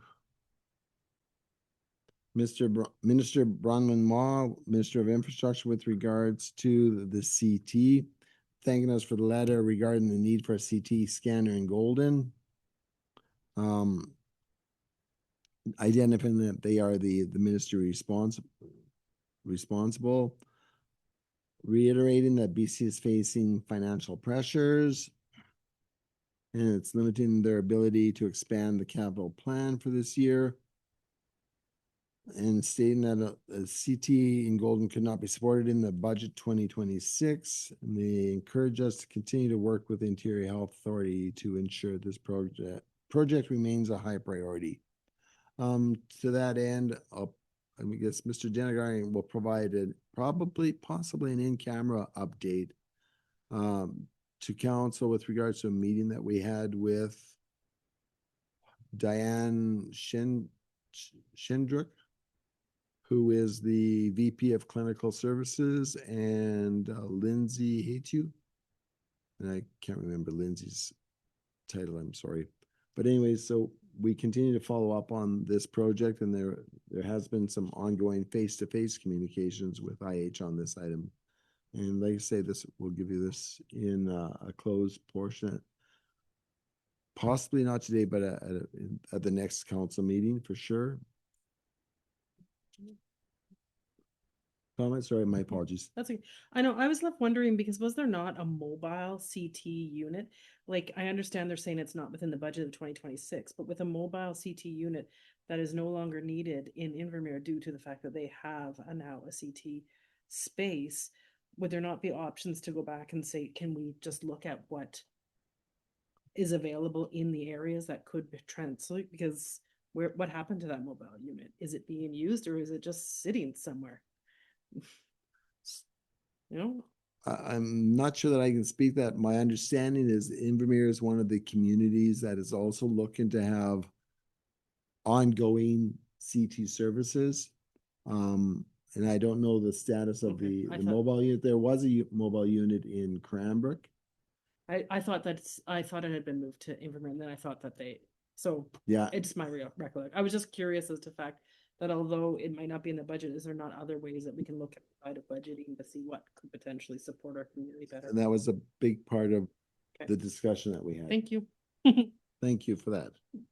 Okay, and the final bit of correspondence is my apologies, Councillor Hambrick. Yeah, thanks, Your Worship. As regarding that CT scanner, if I remember right, the comment was that it is not funded by the province. Interior Health was going to the province for funding for the unit, but it is not funded by the province at this point in time, and that's why they were no longer, it was no longer on the board. So that's my understanding from the Kootenai East Regional Hospital District. Thank you for that, Councillor Hambrick. So if there's nothing further on that, we'll move on to a communication from IGRS Local Government Relations Unit with an invitation to Look West virtual information session to be held Monday, June 8th from 1 p.m. to 2 p.m. Pacific time. And Look West is BC strategy to deliver major projects. So there's information there with that. We will move on to, if there's nothing from those information items, we'll move on to internal correspondence. I'm looking for motion that the items of internal correspondence be received. Councillor Routley, seconded by Councillor Manuel. All those in favor? Opposed? Carried unanimously. So we have a memorandum from Ms. Seville with regards to the council resolution tracking form. Ms. Seville. Thank you, Mayor Ozust. This is your monthly resolution tracking memo, and you may have missed it, but I missed the May memo. So we're playing a little bit of catch up here. So this is the same format that you see every month that just provides an update on where resolutions are at. Thank you for that. Any items that council wants to draw attention to within that sheet? I had a bunch of highlighted stuff. I'm just trying to remember my comments here. So with regards to 26-121 on page 3 of 11, and that the contract has gone out to Cascaden, Stokes, McDonald Architects to do the aquatic services feasibility option study. My understanding is they're coming to town in the short order, but the formal process of community meetings is actually just going to happen later in the month of June. Is that correct? Thank you for that. And I didn't divide 26-104, which is on page 4 of 11. Two options for partial sewage treatment plant deferral. Options to consider a number of cost per meter square rate for the residential development. Is that still on track for coming to the mid-June council meeting? Mr. Jeniger, are you able to speak to that? I'm not sure on the timing of that, but last I heard, that is the goal. Okay, But there's it may be delayed by one council meeting. okay. Thank you for that.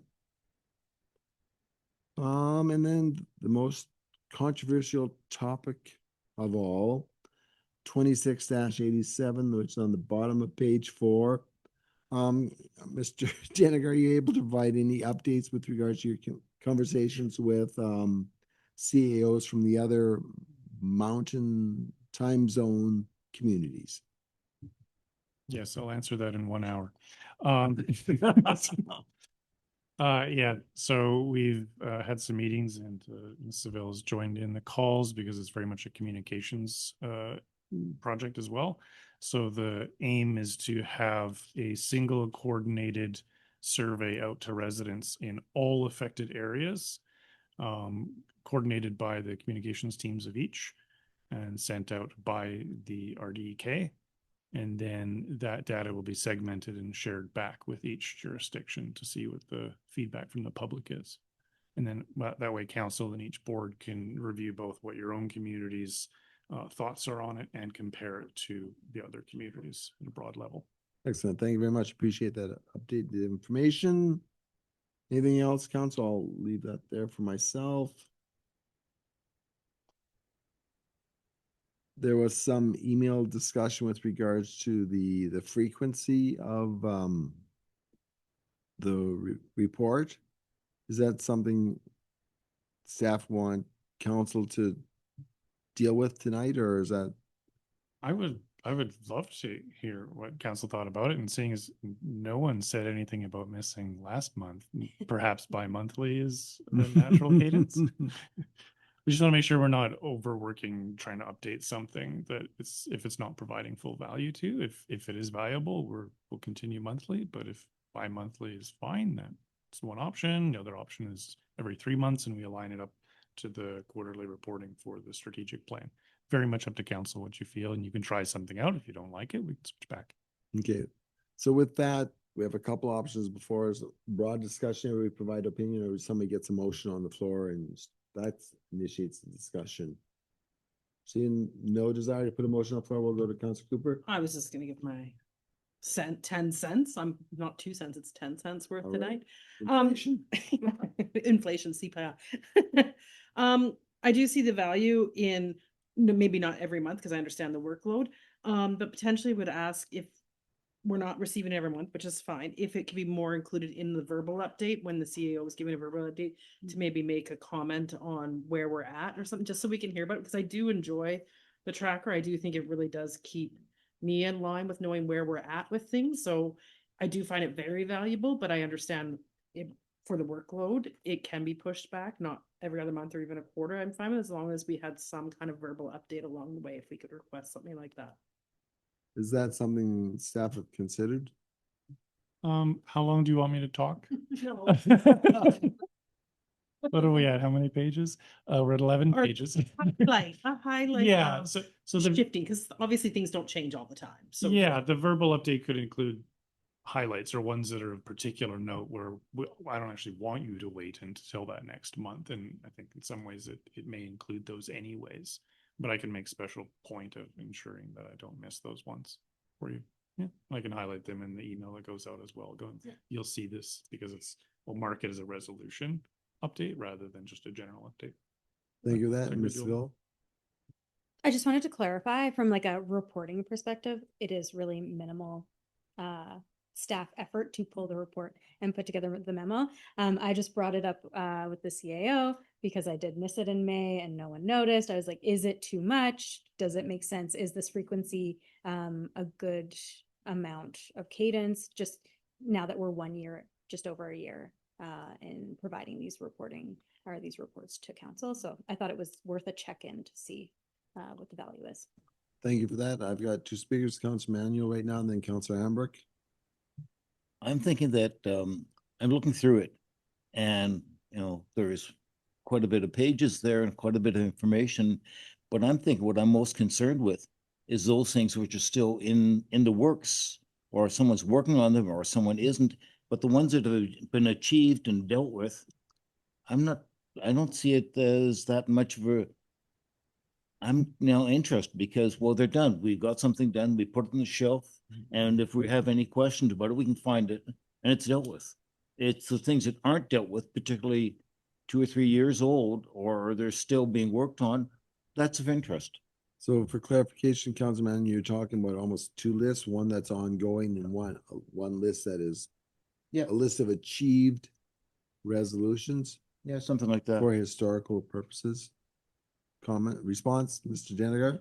So yeah, just to reaffirm how it is presented is that we'll note when something's achieved once and then it drops off the list that we provide, so you don't have to keep seeing it again. We could reproduce that full achieved list at any time. I think it's really important to celebrate our achievements. Oh, I don't disagree with that. So that is why we do note them in there. Mm. So it is very important to look at that status column. We could sort them differently as well. They're currently being done chronologically. It could be sorted otherwise if you wanted to. And of course, on request, because this is an online system, this is just a recreation of the online system. We can output from that system. If you wanted to say, hey, what are all the achieved things within the last 3 years? We could output just that for you, right? Ad hoc. Thank you for that. Councilor Hambrick? Yeah, thank you, Worship. Yeah, I mean, as the CAO mentioned, it's in his report, he highlights things that are of concern. So I would support going to every 3 months, and again, it's highlighting anything that is of concern before the 3 months. Okay, thank you for that. Councilor Routley, next speaker. Thank you. I'll just move that exactly with the expectation that, yeah, if there's anything glaring, staff will bring it up. Bringing it in line with the strategic plan update is perfect for me. So moving the resolution tracking updates to a quarterly process in line with strategic plan updates is perfect. Okay, I've got a mover. I'm looking for a seconder. Sorry? Well, Chris, did you actually move that in the form of a motion, or you were speaking to the concept? Well, mine was more as a concept. I didn't have anything in wording, but I'll second the motion that's on the board. Perfect. Thank you very much. Any further discussion on the motion that we have before us? I think that's a great alignment. I support this motion. Seeing no hands go up, I'll ask the question. All those in favor? Opposed? Carried unanimously. So there are no items of outgoing correspondence. We'll move on to reports from council. Council reports, activities that you've been involved in your role as council over the last couple of weeks. Council Manuel. Okay, I'm going a bit further back than that. I made an earlier report on the event attended the last UBCM about the Cowichan Cowichan litigation, and at that time I said I don't think this is nothing's going to happen for a decade, and it seems that on Global News reported that, and to quote, the Supreme Court of Canada has upheld a ruling that Aboriginal title cannot be declared over private land, which seems to settle that, I think, at the moment at least. So just want to pass that on because it finishes up on my earlier thing. And it's there were some people that are saying this, trying to sue everybody, all the governments, because it's anyway. I won't go into that. And the second one, I had attended a climate caucus event, and it was about the recovery and the rebuilding of Lytton. And we had the mayor there, and I wanted to know how well they'd recovered, and they're working on it. Unfortunately, many people in Lytton did not have home insurance. The province gives only limited short-term support if there was home insurance available, but the homeowner did not purchase it. Cautionary note. Communication was difficult at first with people spread all over, but the lack of communication went on for months and months. 35 or so homes did not burn in the fire, and those people received very little communication as well. Within a week after the Jasper fire, Jasper had a map of the town with each property marked either destroyed, affected, or untouched by the fire on their website, so people could learn what was happening with their homes. That didn't happen in BC. And lastly, an Auditor General's report on what happened with Lytton made a recommendation that the province assess if a community has the capacity to lead their own recovery or not. Because in a small community like Lytton, they obviously have they don't have a lot of experience, the same kind of experience and know-how, that other larger communities may have. And that's it. Thank you. Any questions of Council Manuel? Seeing hearing none, any other council reports? Councilor Wheel? Thank you, Your Worship. On May 20th, I attended the EK Zip meeting at the College of the Rockies in Golden. I just want to let you know that in Golden at the arts, the Golden Art and the gallery is going to be having a Siebel's Art of Migration. It's a traveling exhibit. It starts July 9th. We went over a lot of what we did the last meeting, so it was just a kind of check-in type of meeting, so it was good. I attended the age-friendly meeting. There was a lot of talk about transportation and the demands of the Better at Home now they have wait lists. The other last thing to mention is that Councillor Cooper and I attended the Women in Government panel, and to try to get people interested in running in the local government election. So quite a few people showed up. There's a lot of people that were in there that are in nonprofits, and they had some questions. I don't know if we'll be seeing any of them in the next election campaigning or not, but it was a good opportunity for people to get to kind of know what to expect if they do run, and the workload, and what we had wished we had known before we put our names forward. So it was excellent. Thanks. Thank you. Any questions of Councilor Wheel? Seeing none, any other reports? Councilor Routley? Thank you, Mayor. Just last week, 2 pieces and then one today. On the 27th, had the pleasure to attend the Tourism Golden AGM. Great overview from the year prior, as well as kind of looking ahead. Some fantastic guest presentations, including from Parks Canada, from Kootenay Rockies Tourism, and even the town of Golden from our very own CAO.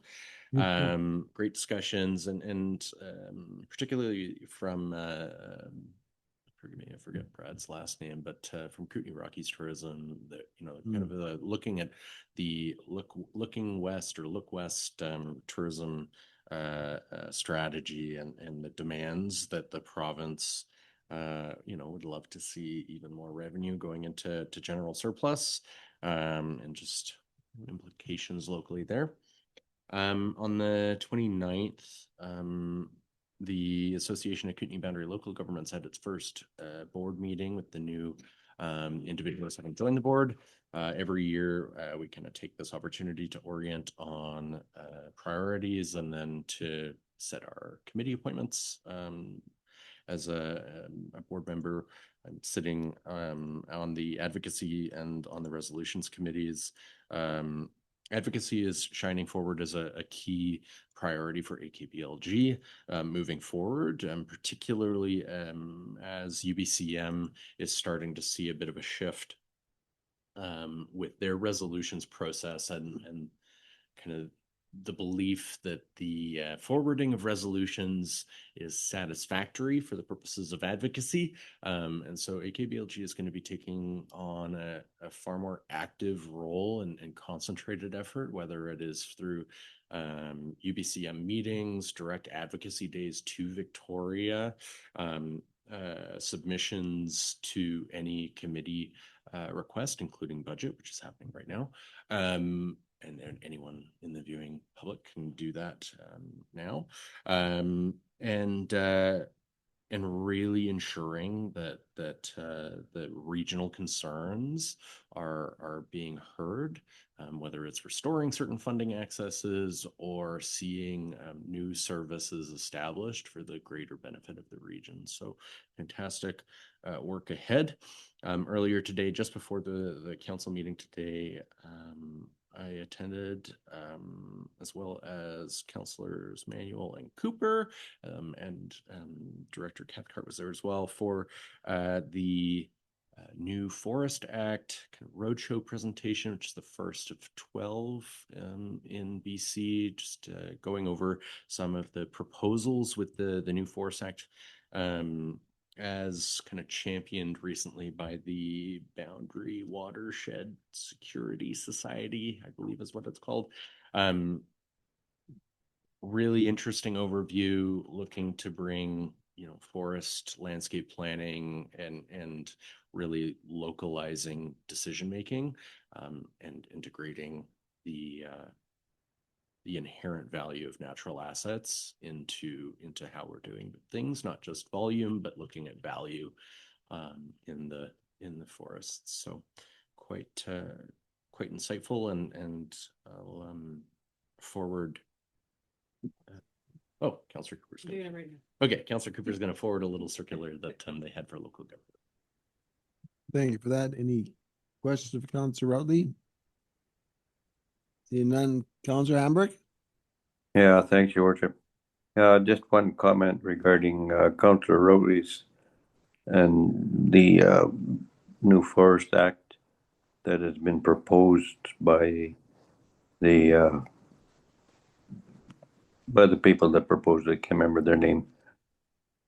Unfortunately, I saw a article online that the Minister of Forests has gone on to continue with the forest harvesting on a volume base rather than on a landscape base. So there's not going to be any change for a while. Anyhow, I can go on for quite a while on that one. And just one other thing, that I did attend the age-friendly committee meeting as well.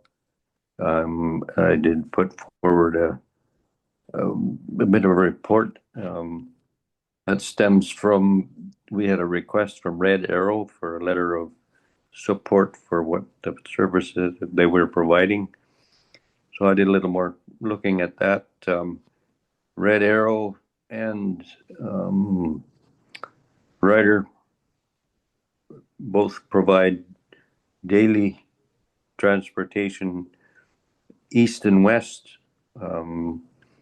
They provide trips into Kelowna and down to the coast, as well as to Calgary and points beyond on a daily basis. And one other ride sharing option that I found online is called Papa Ride, where you, if you have a trip planned, you post where you're going and when you're going, and it's covers. You have to do a little bit of research on for Papa Ride regarding our insurance, whether you can take people with you or not. But that's also a possible option for people if they need transportation out of Golden and don't have their own means to get there. So Thank you very Yep. much, Hamburg. Any questions for Councilor Hamburg? I would say thank you for the update, but it's not really great news from my perspective, but thank you for the update. Any other council reports, Councilor Cooper? Besides what was already mentioned, but yes, I just wanted to touch on again the chamber and the Golden Women's Center's event that they put on. It was very it was well received, but also the questions and the comments that individuals made were very thought out. There were some really good discussions, and it was really nice to be part of a room that was invigorating and really positive about local government and the role and how they saw the community. So it was really inspirational, I felt, on my level as well, not just from the community, but back and forth. And it was a great board and it was a really good time. I also got to act on behalf of the mayor for the forestry students, UBC forestry students, presentation at the College of, nope, it wasn't at the College of the Rockies. It was at the Senior Center. I know everyone always says specific dates. I don't remember what day it was, but it was a great event. We got to hear Brian Gustafson talking and Denise English speaking also, and it was really informative. It was great to see UBC students coming out into the community, coming as far as Golden and really taking their time to learn about our area. And yeah, it was a really great event, and I appreciated being able to go and speak on the mayor's behalf to welcome the students. And I did send out that email. It's not a lovely scan, it's a picture, so everyone will have a copy of what was said today in the emails. Thank you. Thank you for that. Any questions, Councilor Cooper? I do have one specific comment, shortly. Actually, I believe it was later that evening or early the next morning. I received an email saying you made some excellent comments at the forestry thing. You knocked it out of the park. No surprises there. Any other reports? If not, I'll kick into it here. So in the last couple weeks, I had 3 Columbia River Treaty Local Government Committee meetings. And again, recognizing that this group meets on an ongoing basis, has been since for the last 13, 14 years. And the items of discussion are broken into 2 categories. One is treaty, another one is domestic.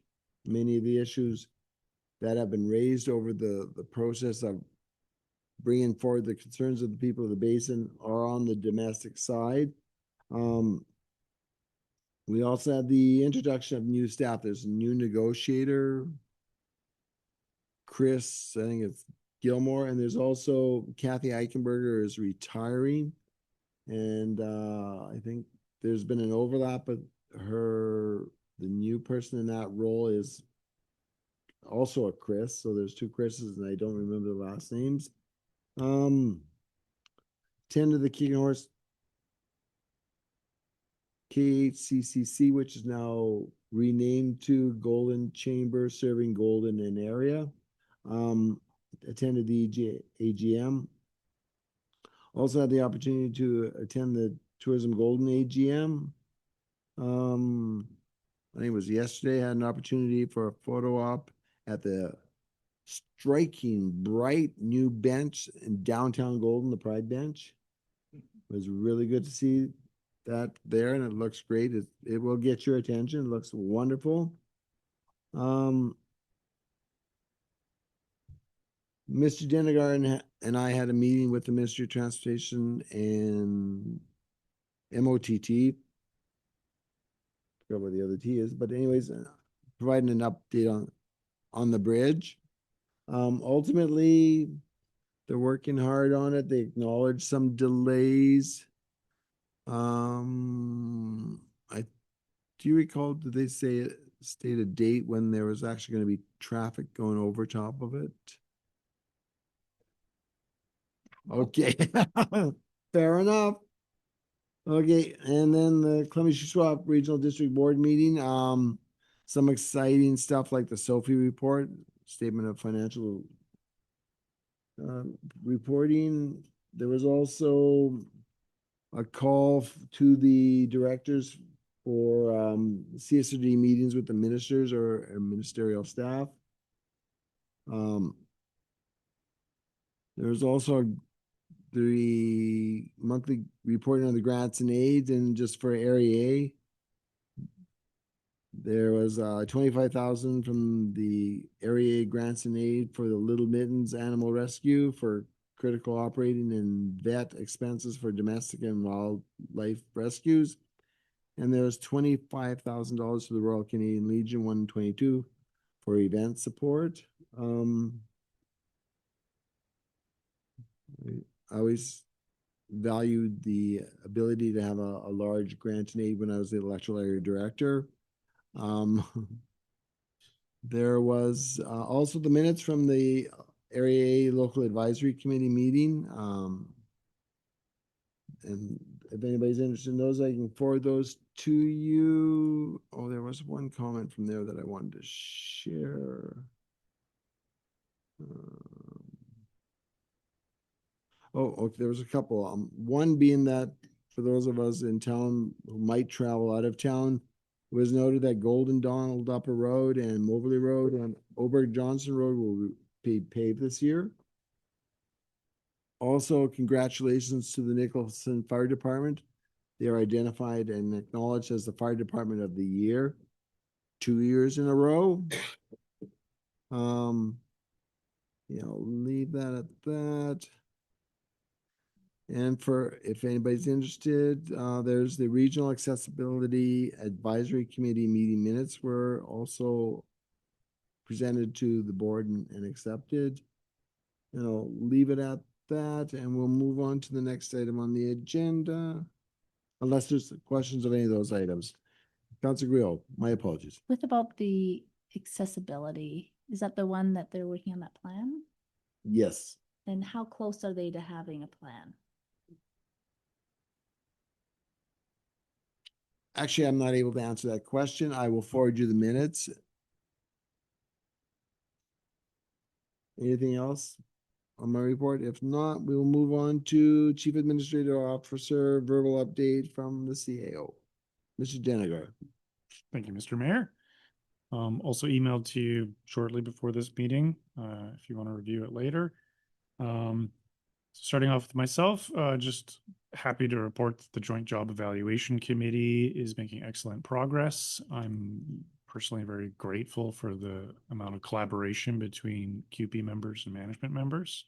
I think it's been a great opportunity for all of us, and it's going to improve the situation for staff in the long run. On May 27th, because we like specific dates when we talk about things, did attend the Tourism Golden AGM, provided a brief presentation of the town's own annual report, which Ms. Seville finished that day, just in time for the presentations. That was perfectly timed. And did speak a little bit about, at a high level, the work that we're doing together with the province to tackle the tourism infrastructure challenges. Definitely a work in progress. I'd like to give people some hope. Connected with Brad Parcell. I think that's the fellow you were trying to think of his last name. So Brad Parcell is the new-ish CEO of Kootenay Rockies Tourism Association. He was happy to remind us all in the room that out of the 14 RMI communities, 7 of them exist within that association's boundaries. So half of them in the province are right here in this neck of the woods. He and I connected over the desire to increase collaboration between the DMOs and the municipalities. So we've already been madly emailing each other, trying to figure out next steps on that, because I think there's a lot of opportunity there. As we heard earlier, collaboration is the word of the year, for good reason. So more to come as we figure out what to do. UBCM topics. I want to mention those again. So I do have an email I'm drafting. I'll send it out to you. I'll try to add a little bit more bones to each of the topics, so that you've got a starting point if you want to advance that at the next council meeting. Because we do need to get the full description of the topics up to 3 per minister. And the deadline for that is June 24th. So we've got a little bit of time, but I will send that email out shortly this week. And just a reminder not to panic about timing. One of their big points in their presentation, as they do each year, is that meetings are granted based on a variety of criteria, not on the order that they're received. They receive all of them by that deadline, and then they review them as a whole. Meetings are 15 minutes each, maximum 3 topics per meeting. They say you may request only 1 meeting per minister. They don't say 1 meeting or 1 minister per meeting. So I think we should try for that. I suspect that their availability wouldn't allow for that, but that they would send a senior staff member to accompany, or they would simply redirect and say, this is the ministry to talk to, and they will coordinate after the fact. But I think we should go ahead and ask for it anyways. So yeah, more to come on that. And we will definitely want to be talking about that at this, the next meeting in June. Nail was down. In corporate services and communications, they've been working on an RMI project in collaboration with Kicking Horse Culture to refresh the lamppost banners throughout town. So just yesterday, KHC launched the call for artists. They'll be accepting submissions from now until August 31st. And there will be a 5-person jury. Sounds serious. 5-person jury made up of representatives from the town, KHC, arts and community stakeholders, and Indigenous community representatives, who will select the final banner design, and they'll get produced and installed in the spring of 2027. So if you know anybody artistic, have them submit. Is there a website for that, or just... It's on our website? Well, there we go. The 2025 annual report, as I mentioned, was published last week on May 27th. And if you haven't checked it out, please do. golden.ca/annual report. It's a good highlight of what we've been up to. And it will be brought to council at the June 16th meeting for review and comment, and public commentary if there's any. Public are welcome to attend. Go by Bike Week is in full swing. If you can, try to get to work by any means other than a car. I'm a walker, so that's how I'm going. Do check out our website, golden.ca/go-by-bike. There's some good information there for the public regarding what's happening and pathway etiquette. In finance and administration, property tax notices have gone out, and the first round of payments started coming in last week. I got to hear them from my office. Thank you, everyone. A lot of people have just anecdotally, I've heard a lot of people signing up for the equal payment programs, which is a great way to cover those costs. Just like we do monthly bills for everything else in our life, why not do that for taxes and utilities? Last month was also a big month for payments in finance, utilities, and business licenses were due. So a lot of activity at the front counter there and electronically. Some fun news about finance and admin. Our own Justin Brogan and accounts receivable accountant technician Stacy Hoke went to the Government Finance Officers of BC, or GFOA BC conference in Kelowna, where Justin presented a how to build dashboard presentation, talking about asset management data in an interactive format. And perhaps because of that, or just because they're a fantastic person, they won the new member award. So congratulations to Justin. In planning and development, a few little updates. Development permit was issued for Purcell Dental. A subdivision was approved at the old Bottle Depot property, and targeting OCP reading 1 for the very next council meeting. Exciting. So do look for updates in that draft that'll be coming out. In protective services in the fire department, I've got one line in my update. It says see email regarding Freshet 2026. So earlier today, I sent out a rather longish, but hopefully digestible summary of what occurred over the last number of days over the weekend. I won't repeat the entire thing, but this time of year, water gets high. EOC did have to activate all the way up to level 2. Alerts were put in place. Fortunately, the weather shifted a little bit from what was predicted, and so those alerts were removed. But the EOC still is active in monitoring the situation in case conditions change again. But a great thanks to everybody who stepped up to make that happen. Right across the municipality and partner organizations, CSRD sent in help as well. So that went well from our perspective. Public Works, despite just helping out with things like sandbagging related to flooding, they've also been doing spring sewer flushing work with their new vac truck. You'll see them around town. Also, were successful in hiring 2 new gardeners. We had a couple people leave for other jobs, but we got new people in. So you'll see the flowers beds are getting attention again. And they're also, so you know, reservoir cleaning and maintenance, because they do rust after a while. Invitation to quote for 2 South Bench tanks has been advertised, and the work is going to occur this fall.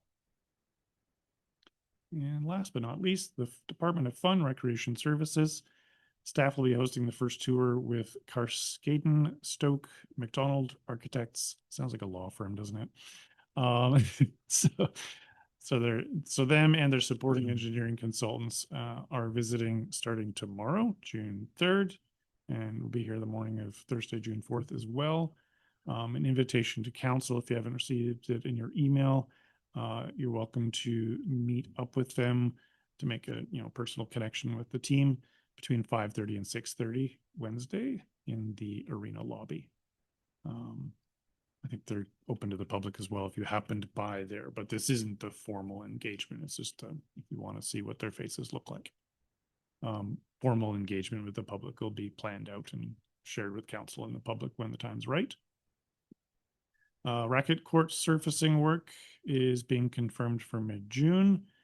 And a bunch of construction projects, including the arena concession, the Recplex lobby, the Recplex stage floor, and the racket courts landscaping will all be starting in mid-June.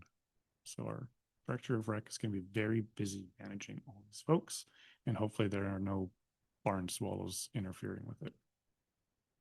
And finally, staff of the swimming pool are busy hosting school group swimming lessons for all 5 of our local schools. So that pool is busy.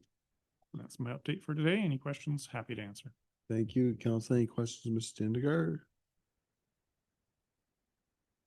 Seeing none, you get off easy. With that, we'll go on to 10AB, which is a staff report from Mr. Denegar with regards to the EOF request from the Columbia Woodlot Association. Sir? Thank you. Much like I think the last one I brought forward about mosquito control, this is very much me just providing a cover to a request coming through another party. So I won't be able to answer every detailed question you have as much as I will try. I will point you at the attached EOF application form, which I've tried to summarize in my report.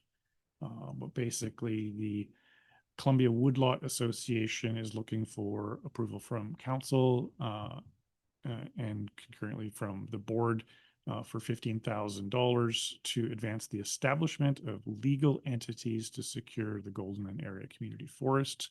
I believe most of you are aware of that endeavor that's been ongoing for a while. So this would give them the means to actually start doing that legal paperwork to prepare the groundwork to make that happen. And it has been confirmed as per council's direction that we did get confirmation from the CSRD staff that this is compliant with the EOF program. And do we have comments from the electoral area director on it? I believe it was confirmed in email that they're supportive. Okay, thank you for that. So with that, council? I just have a question, just some process, like, I understand the EOF funding and how we go back and forth with Area A. When we're having these requests, one of, I guess, my biggest concern when we're approving them going back and forth is we don't know the amount that is in the fund. Can we have any commentary in the staff report saying confirmation that there is funding?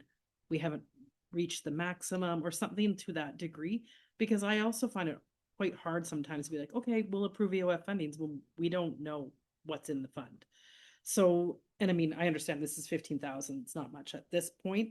I assume there's 15,000 there, but in larger asks and bigger cases, if we could have some form included in a staff report, I would find that helpful in voting. Thank you for that comment. Yeah, and I believe Mr. Sundin would identify if there wasn't adequate funds in the account and flag it for us, but I Yeah. think there is value in having that information in the report, so you just have an update of where things are at. Yeah, like it doesn't have to be Yeah. the full dollar, just something like this has been approved, there is the funding available or something to that, so that we know when we're going forward, because these requests come in throughout the year. It's not like it's a time frame and we don't know when the funds run out and when they get regenerated as well. Excellent. Thank you. Councilor Guil? I just want to say, I really like the format of like seeing their budget. I think that's excellent. Because I've never seen the form filled out before, so yeah, it makes a lot of sense to me. But I would move. I would move this motion to give the funds to, As per the recommendation, yeah. Sorry. it's there on the screen now. Yeah. So moving that, and Councilor Emmanuel seconding that. Any discussion, Councilor Routley? Thank you, Mayor. Just a question on the timeline as provided by the association in the application. Is this just a general question of interest? And if we don't know, we don't know. That's okay.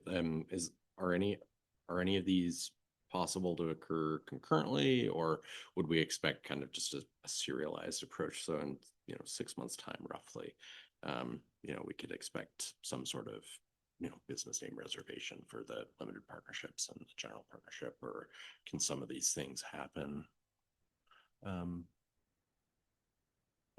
parallel to each other? Mr. Danagar? Yeah, if you probably noticed the timeline in the budget, I'm guessing that's where your question's coming from. Is it parallel or not? That's going to be very much up to their legal advice. Like that's what they're asking for, is the support to do these things. I don't think they themselves are the experts in these things. I'm not sure if there's a particular time pressure. I didn't hear that through any of the correspondence. So worst case, add up all the times. That would be the longest it would take. I would expect they would do as much in parallel as possible, but no, there wasn't any clarity on the actual, like, not like a Gantt chart of a schedule of that, but we could certainly follow up and ask just out of curiosity. That's fine for me. As super supportive, intend to vote in favor. Thank you. But any other speakers to the motion? I'd speak in favor of the motion. This kind of long time coming to do that official process of determining which model makes the best sense for the parties that are all involved. And again, a reminder, there's an MOU between the Shuswap band, the Town of Golden, and the Columbia Shuswap Regional District Area A. So no more comments. All those in favor? Opposed? Carried unanimously. With that, we move on to the Finance Department, and we, under 10BA, we have the Statement of Financial Information. Just gonna pull that up. Is Ms. Brown online? Nope, but I can speak on behalf of the Finance Department tonight. Justin Brogan, Manager of Finance. My apologies, Justin. For sure. Welcome, and yeah, we have a staff report from yourself, that you're reporting on from Caroline. So Yep. Please go ahead. So this is our Statement of Financial Information, or SOFI report for the year. So this is a mandatory report that we have to prepare each year annually. It includes the audited financial statement that we presented at last council meeting, as well as information about our debt and guarantees, and some disclosures related to the amounts paid in 2025. Remuneration and expenses for employees paid over 75,000, severance paid in the year, and then payments to vendors that totaled over 25,000 for that vendor. Province controls what we must disclose in this report, including those thresholds for disclosure through their Financial Information Act. And our SOFI must be publicly available. We post it on the website, and then we publish it in our annual report. I'm happy to answer any questions on the content of the report. Thank you very much. Council, any questions? In the absence thereof, I'd look to council for a motion. Oh, Ms. White? Sorry? Oh, my apologies, Councilor Dale? No, sorry, that was a residual hand up from the last motion. So we caught you this one time. This is the first time. Councilor Routley? Thank you, Mayor. Happy to move the recommendation that council approve the 2025 Sophie as presented. Councilor Manuel seconding that. Any discussion, questions, or clarification needed? Seeing, hearing none. All those in favor? Opposed? Carried unanimously. Okay. And now we get to flip the page. There's no bylaw, there's no new business, so that's question period, which is an opportunity for members of the gallery, either in person or virtual gallery, to ask questions of items on the agenda today. If you'd like to ask a question, or please put your hand up and Ms. Seville will unmute you. Going twice. Seeing no questions for the third and final time, we will move on to the next item in the agenda, which is item 14, Councilor Rout. Also move for adjournment. I can't say no to that. We'll go with Councilor Dale moving adjournment and Councilor Routley seconding it. All those in favor? Opposed? Carried unanimously.